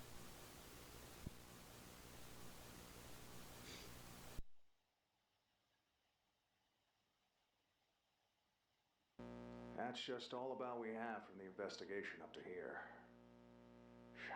God. I've been in service for about 15 years, and I've dealt with sickening, twisted cases before.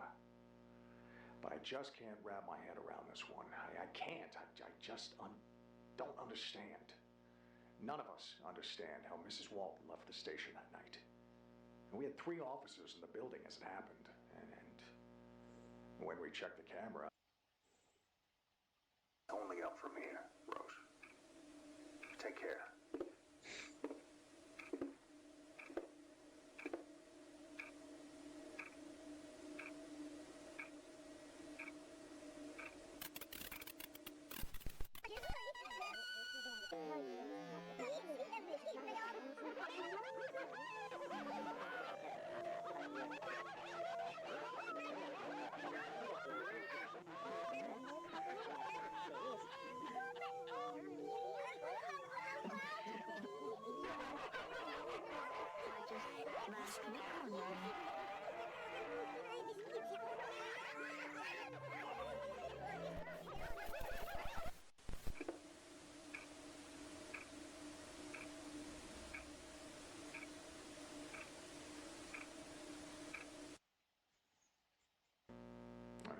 If this is someone's idea of a joke, I don't find it funny.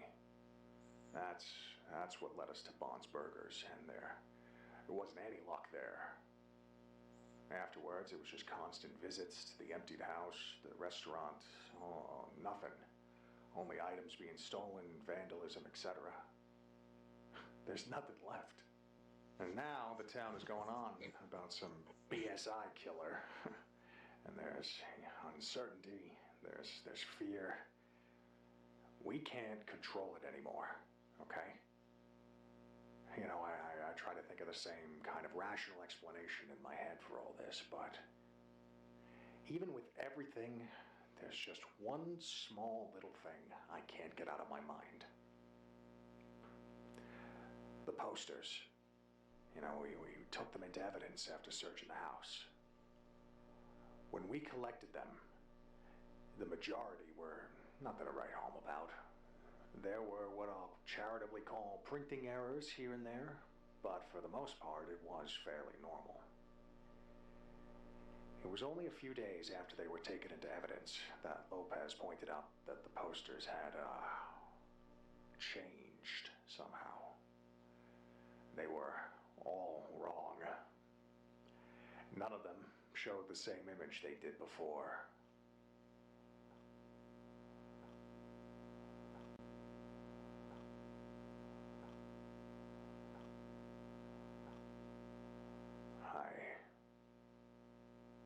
I really wanted to help these families. I wanted to help them find closure. But as of right now, I mean, God, I don't think there's anything else we can do.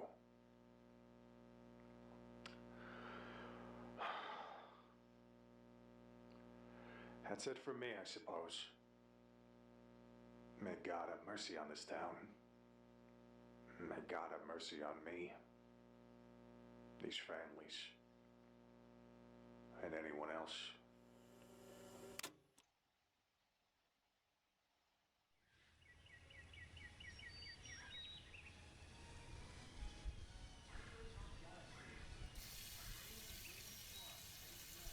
Sophie's pills.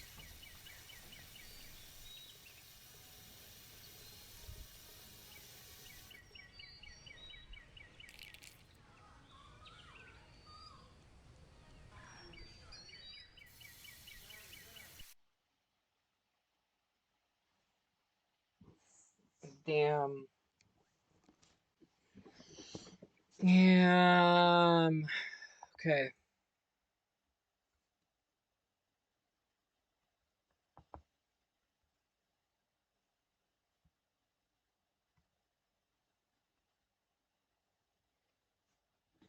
In the art room, we found multiple pieces of art depicting violent illustrations of them. As a family, in the desk there was a single blank page for a script of Rose's film that we only read Chapter 5, Acceptance. The page was unfinished.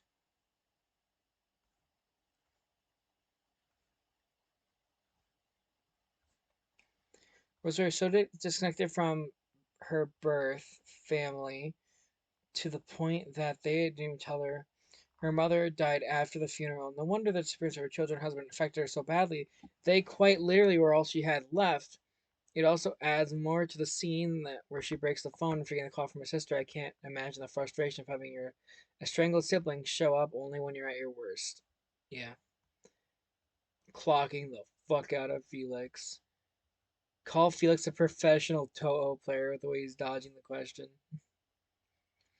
I don't think I can make myself look any more guilty than Felix does if I stood next to a corpse and the murder weapon in hand, ideally his corpse. Bond to give the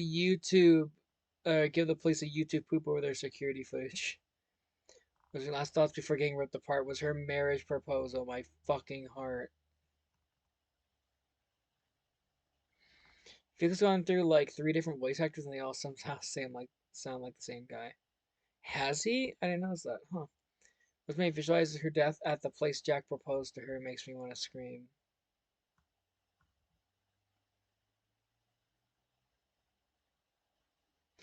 Oh yeah, good point. Huh.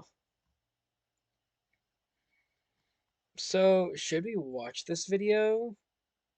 So we have like a synopsis. I know we've now watched all of it together, but we can now watch it all in one batch, and then we can call end stream there. Because I don't think it would make sense to go to Minecraft after this, because that just doesn't feel right to do, I guess. It feels like a little bit whiplash. Detail blasts are completely obscuring his face during investigations. The eyes are the windows to his soul, his self. Keep living a comfortable, successful life. He must not let anyone know his true self. Realistic. Yeah, okay. That's funny. She was so worried in her diary about not being a mother when Sophie was born, and it came true.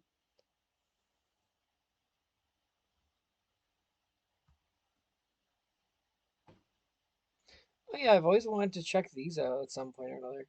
Here, I'm gonna do this, but we're gonna save that for a different day. Let's go grab that Walton's full video. This is the complete lore of the Walton Files, completed with dates, references, and everything you need to know to better understand this story. I can guarantee you that you won't know at least one thing gone over on this list. The Walton Files lore has been long and complicated with an ever-expanding story. Hidden behind 4 main uploads, soon to be 5, 2 short episodes, unlisted videos, and countless updates to the website. Over this time, we have been given countless peeks into overarching mysteries of the story. How did Felix react after the crash? What is Bond, and what is his plan? And finally, what happened to Jack Walton? Yeah, I think this will be good to kind of cover everything because there's definitely stuff that I missed in this, so we'll definitely watch this. Especially because I'm not fully sure I'm picking up Jack or how Jack died. Did he genuinely like kill himself, or did he try to like where did Jack go? Genuinely, like he's dead. Obviously, he's in Wonderland, but like he's not Bond because Bond's an actual serial killer. So he must have drowned himself, right? This is only the beginning, for I'm going to tell you a story of broken people, beautiful people. He is so sorry about what he did to them, but there's nothing he can do. Remember that. Hip hooray, hip hooray, the sun has got his hat on. Hip hip hip hooray, the sun has got his hat on and he's coming out today. This is Bond's Burgers, an animatronic-themed family restaurant similar to places many of us grew up with. Birthday parties, arcades, stage shows. Everything about it was designed to bring families through the front door. And at the center of it all were the showstoppers. Yep. Fun fact, I never went to a Chuck E. Cheese until I was an adult. Like, I think it was up to a few years ago. At that point, I don't know if I've really ever been. I guess I've been to many arcades, but I never really went to a Chuck E. Cheese akin place before, technically. I've seen people in mascot outfits, but I don't think I've ever actually seen animatronics like this. Mech models built by Cyberbond Tech to bring the magic of Bond Bond's Burgers to life. The showstoppers are the 4 animatronics that make up the main cast of the restaurant. First, there's Bond, the face of Bond's Burgers. You find him in advertisements, instructional tapes, merchandise, pretty much everywhere. Then there's Banny and Shaw, a bunny and sheep, both fitting the farm aesthetic the restaurant originally seemed to be built around. Finally, there's Buzu. Unlike the others, he's a ringmaster. A strange choice when compared to the farm theme, and one that might become a little more interesting later. Together, these 4 animatronics become the heart of Bond's Burgers. But before there were Bond's Burgers, there were 2 friends, Jack Walton and Felix Kranken. But first, here's a message from Jack Walton and Felix Kranken, our beloved founder. Which reads, in BSI, the most important thing to us isn't the money or the rating. The most important thing to us is that you have a wonderful experience while working with us. Long before the restaurant ever opened, Jack and Felix met while attending university. Both shared the exact same dream, to build a restaurant unlike anything people had seen before. Animatronic entertainers, advanced robotics, and an experience families would remember. In 1962, that dream became real. Together they found Bunny Smiles Incorporated, the company that would eventually create Bond's Burgers. Hello, my name is Felix Kranken. I just want to greet all of you to the company. Me and my friend Jack are both very excited about working with all of you. Here at Bunny Smiles, we believe that all it takes to achieve our dreams is hope. Would you like to achieve this dream with us? It was an incredible idea. There was just one problem. Neither of them actually had the technology needed to build it. And as if starting a company wasn't difficult enough, life was moving forward. Jack had already started a family, a loving wife in Rosemary Walton. Rosemary Walton, loving wife of... is a brilliant artist with a huge passion for poetry and the theatrical, and has done numerous art pieces before becoming the lead artist in BSI. Together they had 2 children, Sophie and Ed. Meanwhile, Felix had started a family on his own, with Linda Kranken. I know I haven't talked here as much as I used to. Linda Crankton? I don't remember that character. Also, what about Molly? 2 kids. This month has been so crazy. I moved in with Felix last week, and he was very happy about it. Yesterday, Jack and Rose had their 3rd child, a little girl. Oh, there you go. That makes more sense. I keep thinking that Ed and Molly are twins. That's why I'm like, huh? Oh yeah, we remember because she wrote the letter to him being like, I'm moving to Hurricane, Utah because you're an alcoholic. Molly Walton. Jack and Felix have been pitching the restaurant idea to a company that's interested in the project. The company's name is Cyberfun Tech.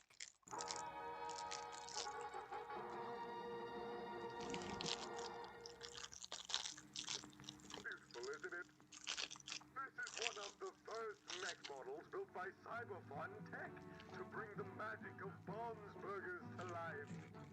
Bunny Smiles originally reached Cyberfun to make their blueprints for the animatronics. But we all got so invested in the idea that we decided to have a full partnership with BSI. I'm Susan Wick, the lead technical engineer of Bunny Smiles, designed and built the animatronic models for Bond's Burgers. Yes. While Jack and Felix owned Bunny Smiles Incorporated, they couldn't build the animatronics alone. That responsibility belonged to another company entirely, Cyberfun Tech. That partnership introduced 2 people who would become essential to this story. Susan Woodings, the lead engineer responsible for designing and building the animatronics, and Charles Brooks, the computer engineer responsible for programming them. Together they developed some surprisingly advanced technology, facial recognition capable of identifying employees, complex movement systems, dozens of unique voice responses. Technology that was years ahead of its time, stuff you wouldn't expect from a small family restaurant. Throughout the series, we constantly see Susan and Charles working to perfect these machines before opening day. Jack helps whenever he can, even bringing his own children into the restaurant, just to test the facial recognition. Well, yeah, but we're going to do a secondary test because the console seems to have trouble detecting the faces. Oh, the test we did with Sophie, right. By every measure, everything was going perfectly. Susan and Charles were finishing up the animatronics, Jack and Felix were preparing the business, and Rosemary was designing the promotional artwork.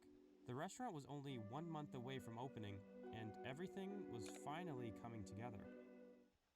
And then, everything fell apart.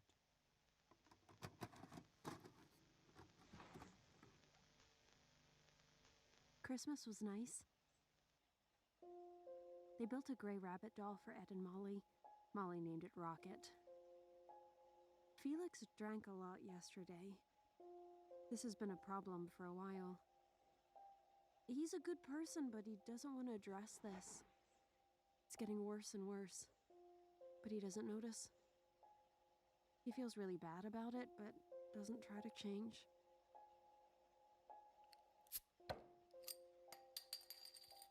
It's getting worse.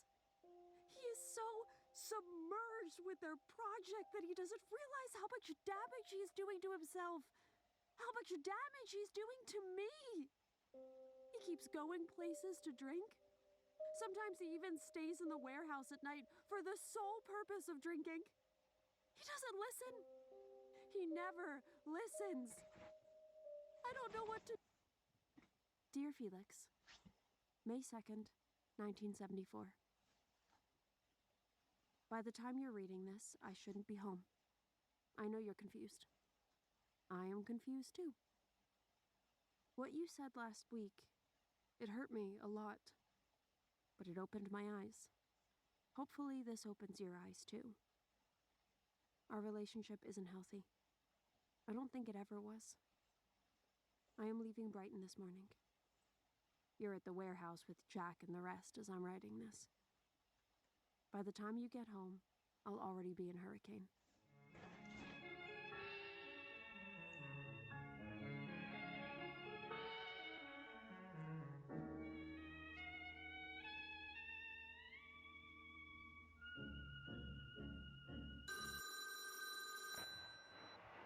Hello? Felix. Jack, what is it? Listen, I was wondering if you could do me and Rose a small favor tonight. I don't know, Jack. Today's been... It's about Ed and Molly. They have a school event tonight. A school party, and they have no one to pick them up. I need to stay at the workshop to finish the paperwork, and Rose is taking Sophie to the dentist. We were wondering if you could pick them up for the event and take them home later. Tonight? Yeah, if it's...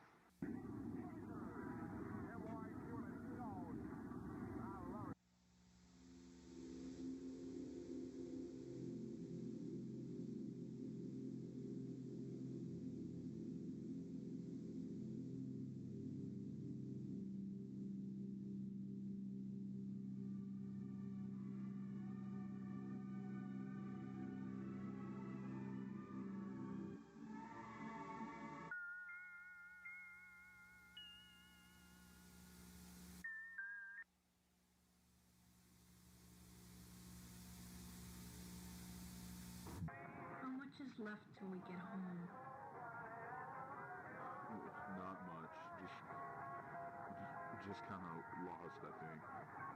Uncle Felix, will you drink?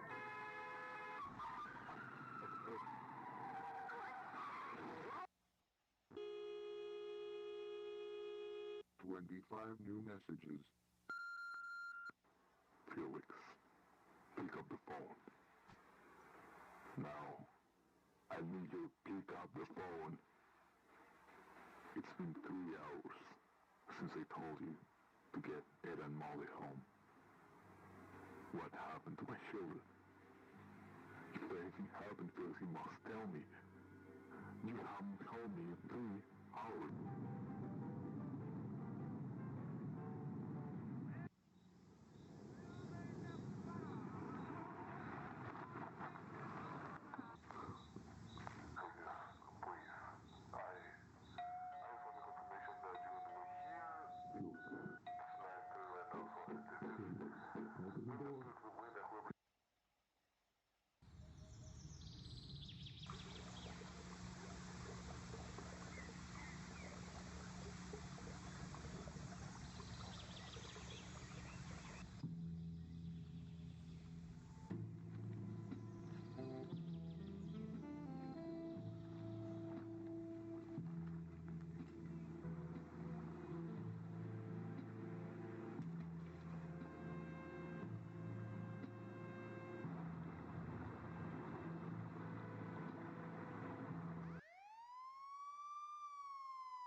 So do tell me what happened, Mr. Crankin. Ed and Molly Walton are dead, killed in a car crash caused by none other than Felix Crankin. It's hard to overstate just how devastating this is. At this point, the people working at Bunny Smiles weren't just coworkers anymore. They'd become family. Jack had lost both of his children. Rosemary had lost her son and daughter. Felix had just killed the children of his best friend. Nothing would ever be the same again. What does that mean? That's what I heard, man. He was drunk while driving the car? Lower your voice, alright? Look, the funeral went down some weeks ago. They didn't tell us? It was private, Charles. Only the family were there. But honestly, I think everyone asks the same question here. What did Felix tell Jack? Felix Archer Crankin reportedly arrived at the station in the morning on May 3rd. He had a broken pair of glasses, dirty blue pants, and a yellow dress shirt covered in dirt and blood. When I got the call, he was already taken into custody. We sat him down for a few hours and he revealed valuable information about a case we were previously told about earlier that same day by Mr. Jack Walton. Walton's two youngest kids, Ed and Molly Walton, had disappeared with Crankin the night prior. Felix's alibi stated he was unconscious after the car crash for about 20 minutes. When he woke up, the kids had ran off. We know what Felix told the police. According to the official report, the kids ran off into the forest. That's the version the public believed. But Jack wasn't the public. Jack knew his kids. Jack knew Felix. And after everything they'd built together, I have a hard time believing he had accepted this explanation. So once again I ask, what did Felix actually tell them? Jack. Oh God, what am I going to tell Jack? May 5th, 3 days after the accident. I haven't been able to sleep since last week. I finally told him what happened. It was in my office. Those were it was the longest hour of my life. Pain in their eyes, the anger. But the fact they're still buried down there. He haunts me every night. It's eating me up inside. Rosemary asked about the doll. I told her that they left it at school. That was a lie. I don't know what to do with the doll. Wherever I go, there it is.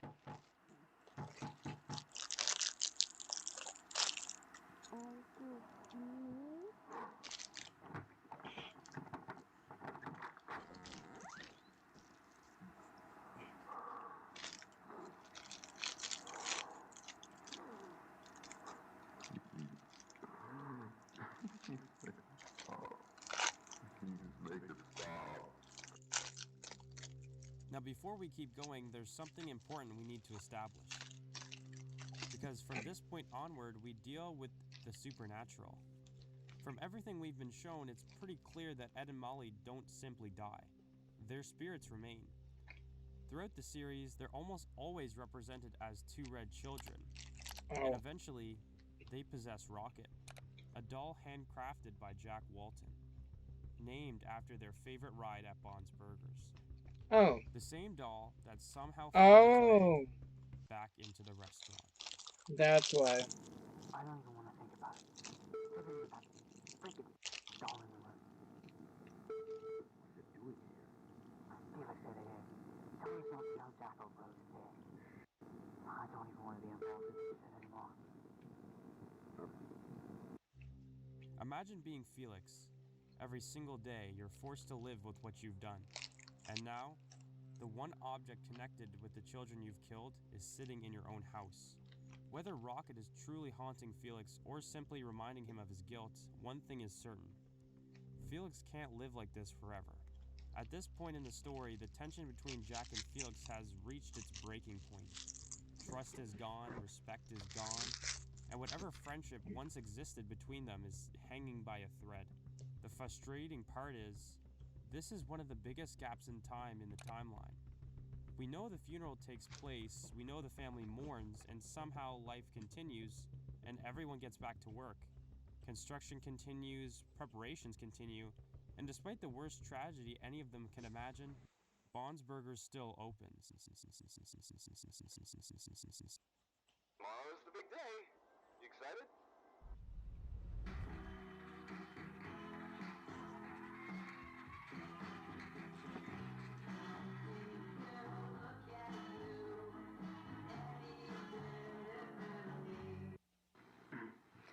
BSI Technical Support audio log number 3, June 30th, 1974. Jeremy's birthday party finished an hour ago. I decided to stay and help the employees clean the place. This week has been strange, especially because of the opening. I find it weird that they opened the place even though Mr. Wharton disappeared a few weeks ago. I hope he's doing alright. Rosemary came in today and asked if we'd seen him around.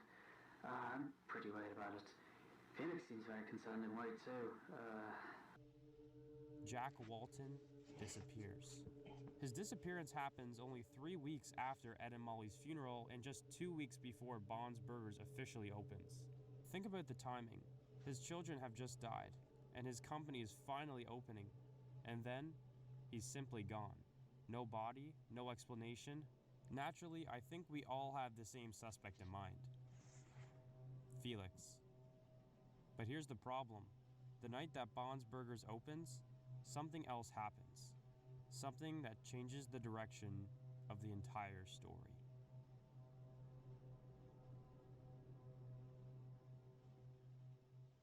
Some men aren't looking for anything logical, like money. They can't be bought, bullied, reasoned, or negotiated with. Some men just want to watch the world burn. Everything went according to plan. This was the first birthday party in the restaurant, and I feel it turned out pretty well. I noticed a few irregularities in the stage and in the audio animatronics, especially in Bond. Something fell off. The limbs weren't moving properly. They looked stiff and odd, mainly in his right arm. It took a few more minutes to take him to the backstage, just to make sure everything's okay. I'm the only one left. Chris left some hours ago, and Felix didn't even show up. I'll leave and close the restaurant when I'm finished. One thing I found strange is Felix's absence. Think about it. This restaurant is his life's work. He spent years building it alongside Jack, and yet, on the single most important day of his company's history, he never shows up. There isn't a real explanation for it, and honestly, I don't think that's a coincidence. I think something bigger is happening behind the scenes.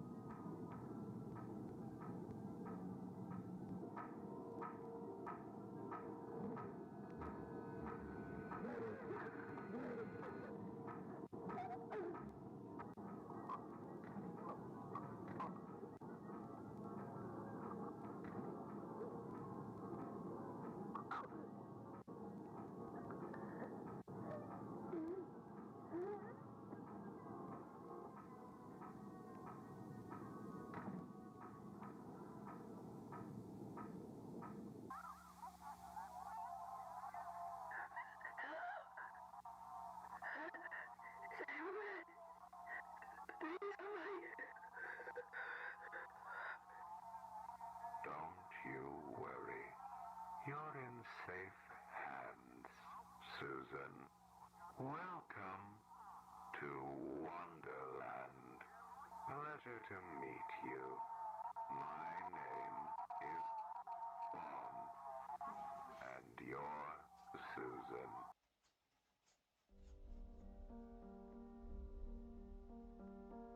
Bond claims his first victim, Susan Woodings.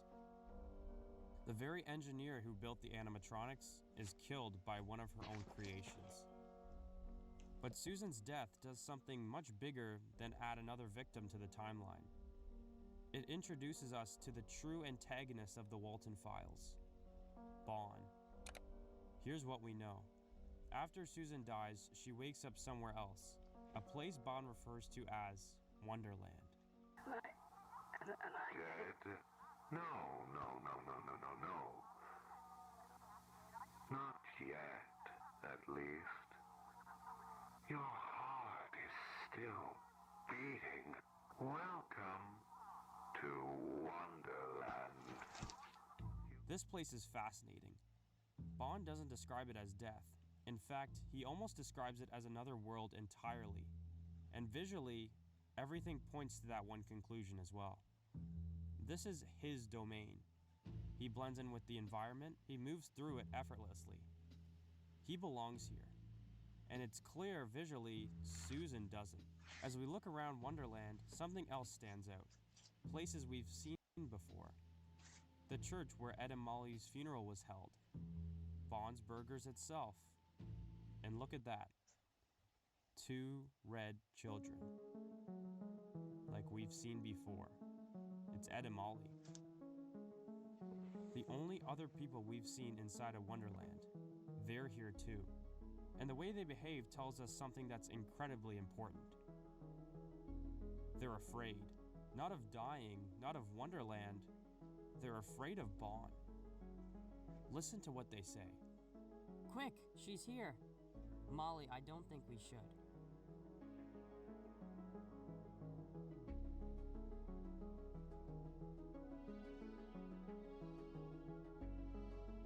Those aren't the words of children who are safe.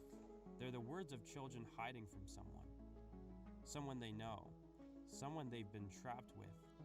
This also gives us our first look at Bon's authority. Wonderland isn't just somewhere he exists. He controls it. And that leads us to one of the biggest questions in the entire series. Who is Bon? We don't get an answer, but Martin does leave us with this one important clue. I know you're scared. I was too.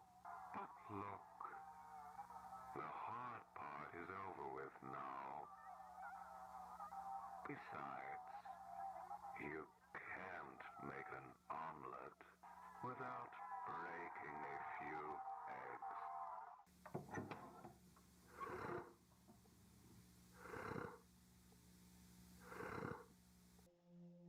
I know you're scared. I was too. That line completely changed the way I looked at this character. Because for the first time, Bon acknowledges that he wasn't always a monster. At some point, he was scared too. But then something changed him. Something happened to him. And whatever it was, it's probably the key to understand everything that's happening in this story. But whatever Bon once had, it's long gone. Because while all of this is happening, Felix is doing what he's always done from the very beginning. He's covering everything up. And the Banny animatronic is quietly taking off stage for repairs. The backstage is now locked for the week. I asked staff for explanations, and they refuse to elaborate. So, Banny will be off the stage for a few days, so keep the curtain on Banny's stage closed. I'm calling to inform my colleague, my friend, Susan, hasn't shown up in a few days. I contacted her family, and they say they also haven't heard from her. We're all really worried over here that something may have happened to her. The rest of the staff are completely left in the dark. Just another missing person. But while everyone inside the restaurant is kept in the dark, someone outside the company starts asking questions. Norman Poultrick, the founder of CyberFun Tech. He doesn't seem like a particularly important character, but trust me, remember his name, because his letter puts Felix under enormous pressure. CyberFun wants to know where Susan is. They want answers. And if Felix can't give them any, everything they've spent years building could fall apart. At this point, Jack has disappeared. Susan has disappeared. CyberFun Tech is demanding answers. The walls are closing in on Felix. So what does he do? Does he tell the truth? Does he admit what happened? No. he makes another decision. One that will make him look even more guilty. We have a associate. I believe she does the art for the restaurant. She's been coming in a lot lately. She keeps going on about like her husband or something. She's been let go out of the company yesterday, and so it's now a company policy that if a former employee makes any sort of drama inside the restaurant, they'll be permanently banned from entering. At this point, Felix has become the center of everything. Jack is gone, Susan is gone, Rosemary is banned from the restaurant, and somehow, Bond's Burgers is still operating. But there's one piece of evidence I don't think enough people are talking about. A series of recordings, left behind by one of Bond's Burgers' employees, Richie. These tapes appear on the Find Jack Walton website under the caretaker page. At first, sounds like another employee documenting what's happened around the restaurant. But hidden inside these recordings is one detail that I think changes everything. Happy to hear. Bond will be back on stage by tomorrow. Yeah, Felix set it up himself, so maybe they worked out the differences after all. That single line stood out to me, because to understand why it matters, we need to talk about a character that barely appears in the series at all. The Shadow Man. For how important this character might be, it's surprising how little screen time he actually gets. We only ever catch brief glimpses of him following characters throughout the restaurant, watching from the shadows, leading people towards Bond, and then this line. Shadow Man, feed me when lights go off. Shadow Man feeds me when lights go off. It's a strange line, but I don't think it's metaphorical. I think Bond is telling us exactly what's happening. Because almost immediately after, Martin gives us another clue. A flash frame. I'm still alive, but I can't move. I'm having trouble breathing and my stomach hurts. Think about that. Susan isn't dead. She's trapped. Alive enough for Bond to keep her in Wonderland, but unable to escape. Because Wonderland isn't the afterlife. It's something in between. And with that being true, Bond can't keep someone there alone. Bond has to keep the body alive. Someone has to help him. Which brings us back to the Shadow Man. So, who is he? Well, I don't think Martin told us directly. But he does leave us one incredibly clever clue. Look at this image. Look closely. 2 red children, a car, and the driver. Unlike the others, the driver is completely black, a shadow. Yeah, it is Felix. It's such a small visual detail, and it's very Because easy it's to blue. miss. And I think it's Martin quietly connecting Felix to the Shadow Man. And I don't think it's accidental. And that leads us right into Richie's next recording. Do I really look like a guy with a plan? You know what I am? I'm a dog chasing cars. I wouldn't know what to do with one if I caught it. Bond will be back on stage by tomorrow. Yeah, Felix set it up himself, so maybe they worked out the differences after all.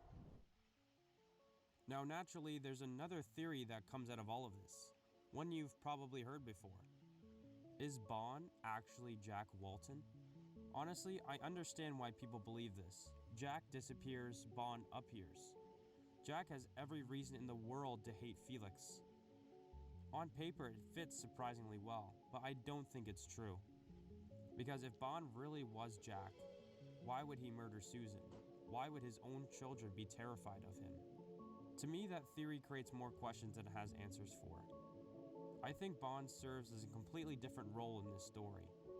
Not as Jack, not as Felix, but as something that feeds off Felix's guilt. Something that has seen an already broken man and pushes him further. Almost like making a deal with the devil. Bond provides this violence, Felix provides the opportunity. But that still leaves one question. Why? Why is Bond doing any of this? Well, I think Bond tells us himself. That will eventually become your new body. Just like a beautiful butterfly bursting from a cocoon.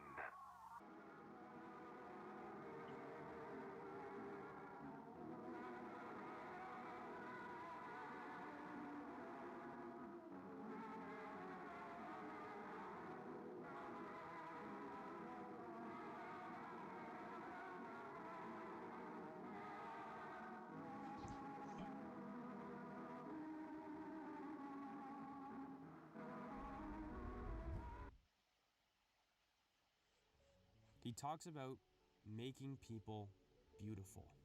He believes removing everything human somehow makes everyone better. But don't mistake that for kindness, because Bond doesn't just kill, he enjoys it. You can hear it in the way he speaks. You can see it in the way he toys with Susan. Whatever Bond's true goal is, it isn't mercy, it's obsession. And unfortunately, Susan isn't his last victim, because 2 weeks later, Bond finds someone else.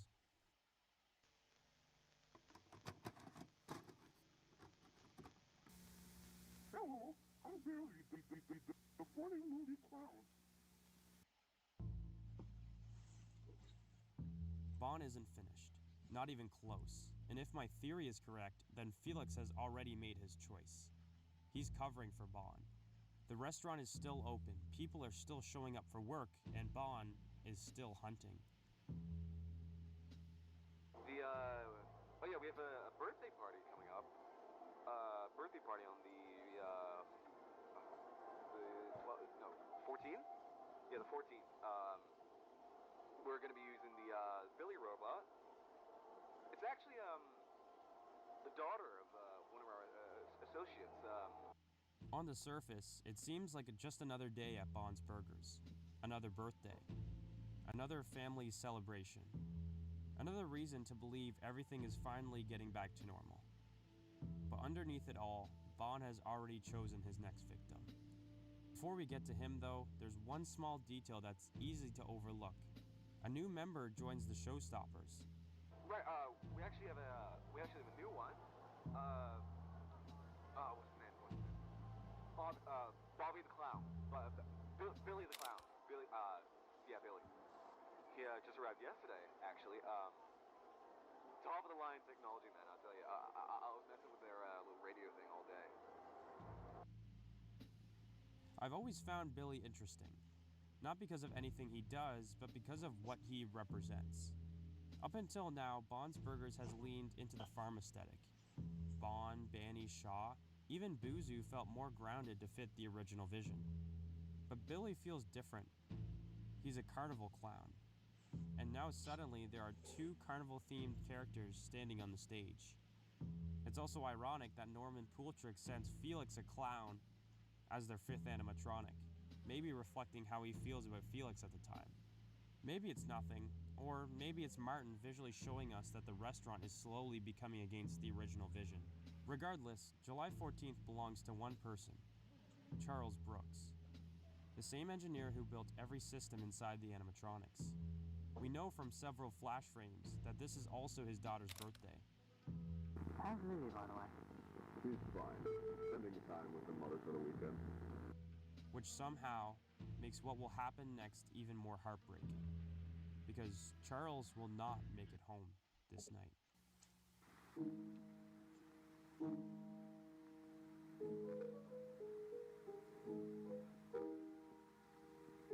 Meal 714, missing meal 714, missing meal 714, missing meal 714, missing meal 7. We still actually haven't seen his death. Martin has kept this moment from us, but we know what happens here. And strangely, the clues surrounding Charles are very different from Susan's. From the Hotline mini episode, we see Charles's spirit. Something that appears to be scars around his neck can be seen, possibly hinting at the way he died. Then, Bond presents us with another image. one object representing Charles, a doll. Most likely a birthday present for his daughter. And unfortunately, Charles isn't the end of Bond's rampage. He's only the beginning. Because just 5 days later, everything comes to a head. The final night at Bond's Burgers. And in my opinion, this is the single most important night in the entire timeline. There are dozens of tiny details hidden throughout this part of the story. Details that might seem completely unrelated until you start putting them together. So pay close attention.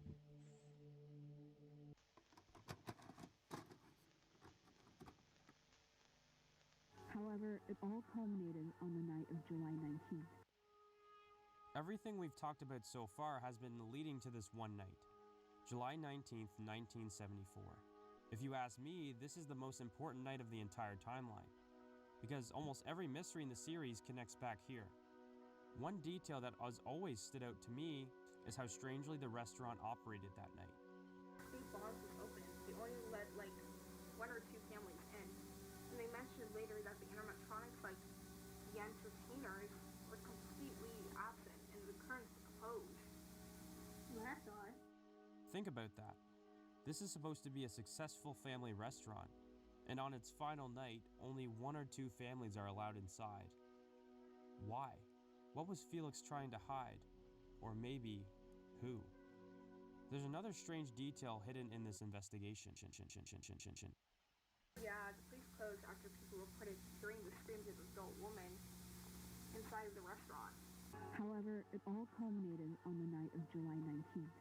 As witnesses state, there were blood-curdling screams of an adult woman heard around 2 to 3 a.m. Something happened that night. Everyone agrees on that. The problem is, almost no one knows exactly what. Martin gives us just enough pieces for us to start putting the pieces together. So, what actually happened? Well, let's start with Rosemary. By this point, her husband has disappeared. Weeks have passed, nobody has answers. And eventually, she decides to find him herself. She returns to Bond's Burgers, not as an employee, not as an owner, but as a wife looking for her husband. She walks through the empty restaurant searching every room she can until finally, she's led to the backstage.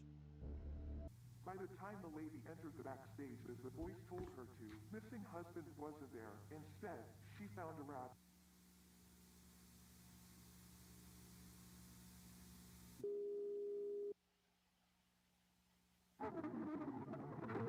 Oh, they take a prologue. When she woke up, she looked beautiful. That line has always creeped me out, because Rosemary doesn't decide to go to the backstage on her own. She's guided there. Something or someone wants her to find whatever's waiting behind the curtain. And when she gets there, Jack isn't waiting for her. Bond is. Everything we've learned up to this point, his obsession with beauty, his victims, Wonderland, it all comes together here. Rosemary becomes his next victim. But then Martin shows us something that I don't think a lot of people talk about. Just before Rosemary enters the backstage, we get Sophie, where am I? Sophie, where am I? It's only seen for a moment on screen, but it's definitely intentional. It reminds me of something we've learned all the way back at the beginning. The animatronics have voice mimic technology. They can imitate people, recognize voices, repeat voices. And if that's true, it also means this wasn't random. It was planned. Everything about Rosemary's death was intentional. But here's where things get interesting. Because I don't think Rosemary came to the restaurant alone. I think Sophie Walton came with her. The biggest piece of evidence comes much later, 8 years later, when adult Sophie plays an arcade machine in episode 3. Yeah, this is the game I wanted to show you something. Throughout the episode, we relive the deaths of Ed and Molly, Susan, Rosemary, and everything builds towards Felix's crash reveal at the end. You think you've seen the whole story, and then a spirit reminds us that we're missing something. But that's not all, is it? There's just something you forgot to remember. They've been waiting for you.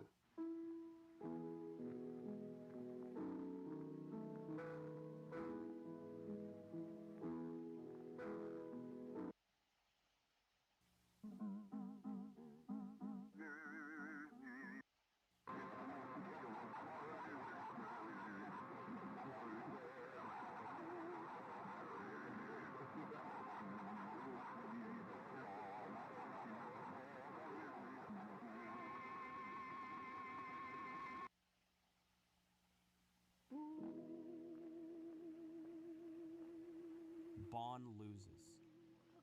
The two children who have been hiding from Bond this whole time finally fight back. They save Sophie. But if she escapes, this creates another mystery. Where did she go? Because after July 19th, Sophie has no parents, no home, no family. And unfortunately, those questions won't be answered for another 8 years.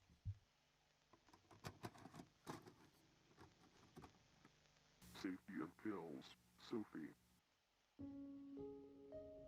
We don't actually know where Sophie goes immediately after leaving Bond's Burgers. Martin has intentionally left that part of the story blank, but eventually we do find her again, living beneath a hotel, hidden away from the rest of the world, and most importantly, being prescribed a medication. He is so sorry about what he did to them, but there's nothing he can do. Remember that. Safety and pills. Sophie. Safety and pills. Sophie. Safety and pills. Safety and pills. Sophie. The purpose of these pills is simple. Forget. Forget Bond's Burgers. Forget Jack. Forget Rosemary. Forget Ed and Molly. Forget everything. By the time of episode 3 begins, she isn't searching for the truth. She doesn't even know there is a truth. Until one ordinary day she walks into Bunny Farm. And everything starts coming back. Yeah, when BSI installed these machines, they clarified that as well, but I know you're into that. BSI? Bunny Smiles Incorporated. Have I heard that name before? You know, something I like about the game is the artwork. I don't know why, but there's something about it that seems, really familiar to me. For the first time in years, Sophie's memories begin fighting their way back. Little pieces at first, a feeling, a face, a place she's convinced she's seen before, and that's what makes Sophie such an interesting protagonist. She isn't trying to solve a mystery, she's trying to remember one. Every revelation experienced with us, the audience. We're learning the truth at the exact same pace she is. But while Sophie is slowly remembering by looking back, there's another problem. Back on July 19th, Rosemary had just disappeared, multiple employees had vanished, and the police are beginning to ask questions. Bond's Burgers kept pretending nothing happened, but what did Felix actually do? Well, exactly what he's been doing since the very beginning. He buries the evidence. Come on, man. Where the hell have you been? Some big happened, right? Look, we're down. It's bad, dude. We're shutting down. We're done. We're done, right? Oh, God. I clocked in last night, right? Some staff were still in the restaurant. 4 in the morning, I got a call from Norman, right, telling me the cops broke into the place, right? Some call about, like, screaming inside the restaurant, but Norman's shutting us down. There is, sorry. The boss came up with a new plan, alright? He hasn't shared it with Cyberfund yet, but long story short, we gotta take all the fucking items from this place and put them in a truck and take them to the storage place somewhere. He didn't say where. It's big money, dude, right? It'll only take a few days. You in? Instead of destroying the animatronics, Felix moves them to a massive underground facility hidden deep within St. Juan's Forest. And if that location sounds familiar, it should. But at this point, the restaurant is gone and the murders have stopped. but underneath the forest, simply waiting and waiting for someone to open those doors again.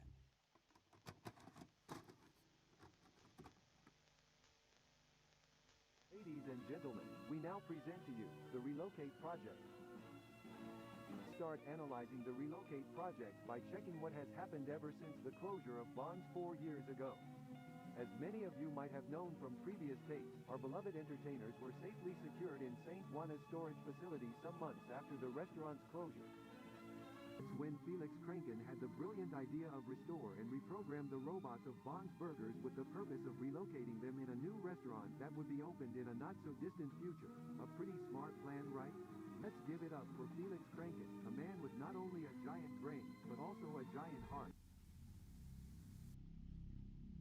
Eventually, Felix makes the decision that honestly makes very little sense. He wants to reopen Bonds Burgers. Not the original restaurant, but the characters, the brand, the showstoppers. He begins with what becomes known as the Relocation Project. 3 engineers are sent to the abandoned bunker. Their job is simple: repair the animatronics. There's just one problem. We already know what's waiting for them. One engineer decides to wander off on their own. Going from room to room, we find stuff all over Bonds Burgers' history. And at the center of one of the rooms, it's Rocket. It seems maybe Bond wasn't a fan of their last attempt to meddle with his plan. And then the engineer makes a mistake. She turns on the Billy robot.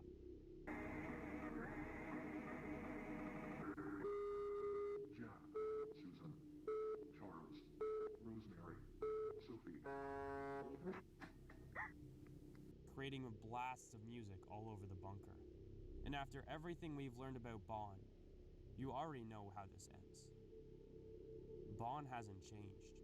If anything, he's just become more dangerous. Because unlike everyone else, Bond hasn't had 8 years to move on. He's had 8 years to wait. Billy is still empty. Sophie escaped. Bond never finished what he started.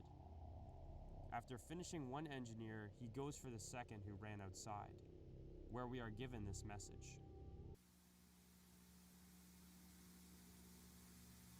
But we're going to do a secondary test because the console seems to have trouble detecting the faces. Oh, the test we did with Sophie, right. That line answers a question that's been hanging over this entire story. Bond isn't hunting random people at this point. He's only hunting Sophie, the one person who escaped him, the one victim he never managed to make beautiful. The story was never finished. He still has one final victim to claim.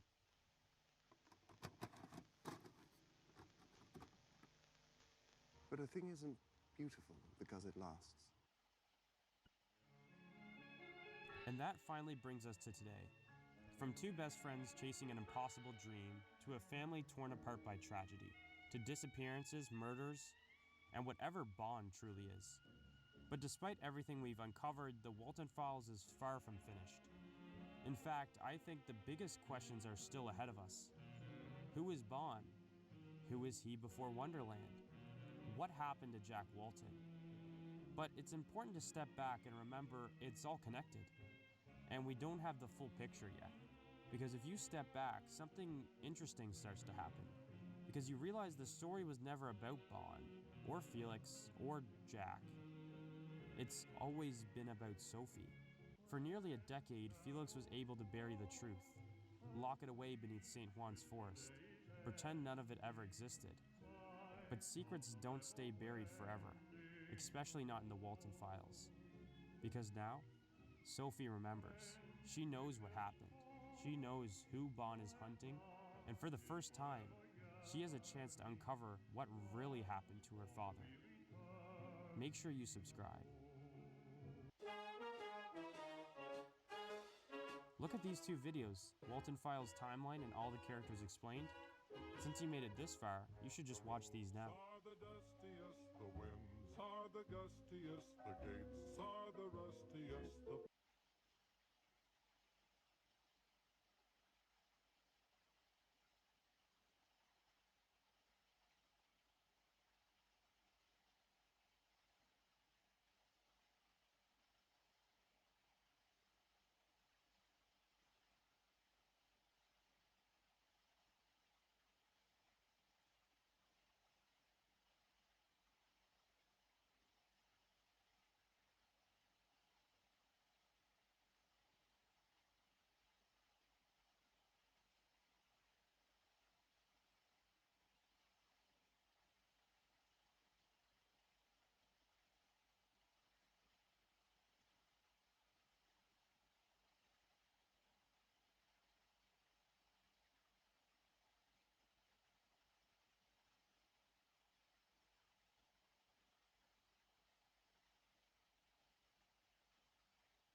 Oh, sorry. Oh, sorry. Completely froze for a sec. Okay. That's everything. And I think that is where we're going to end here.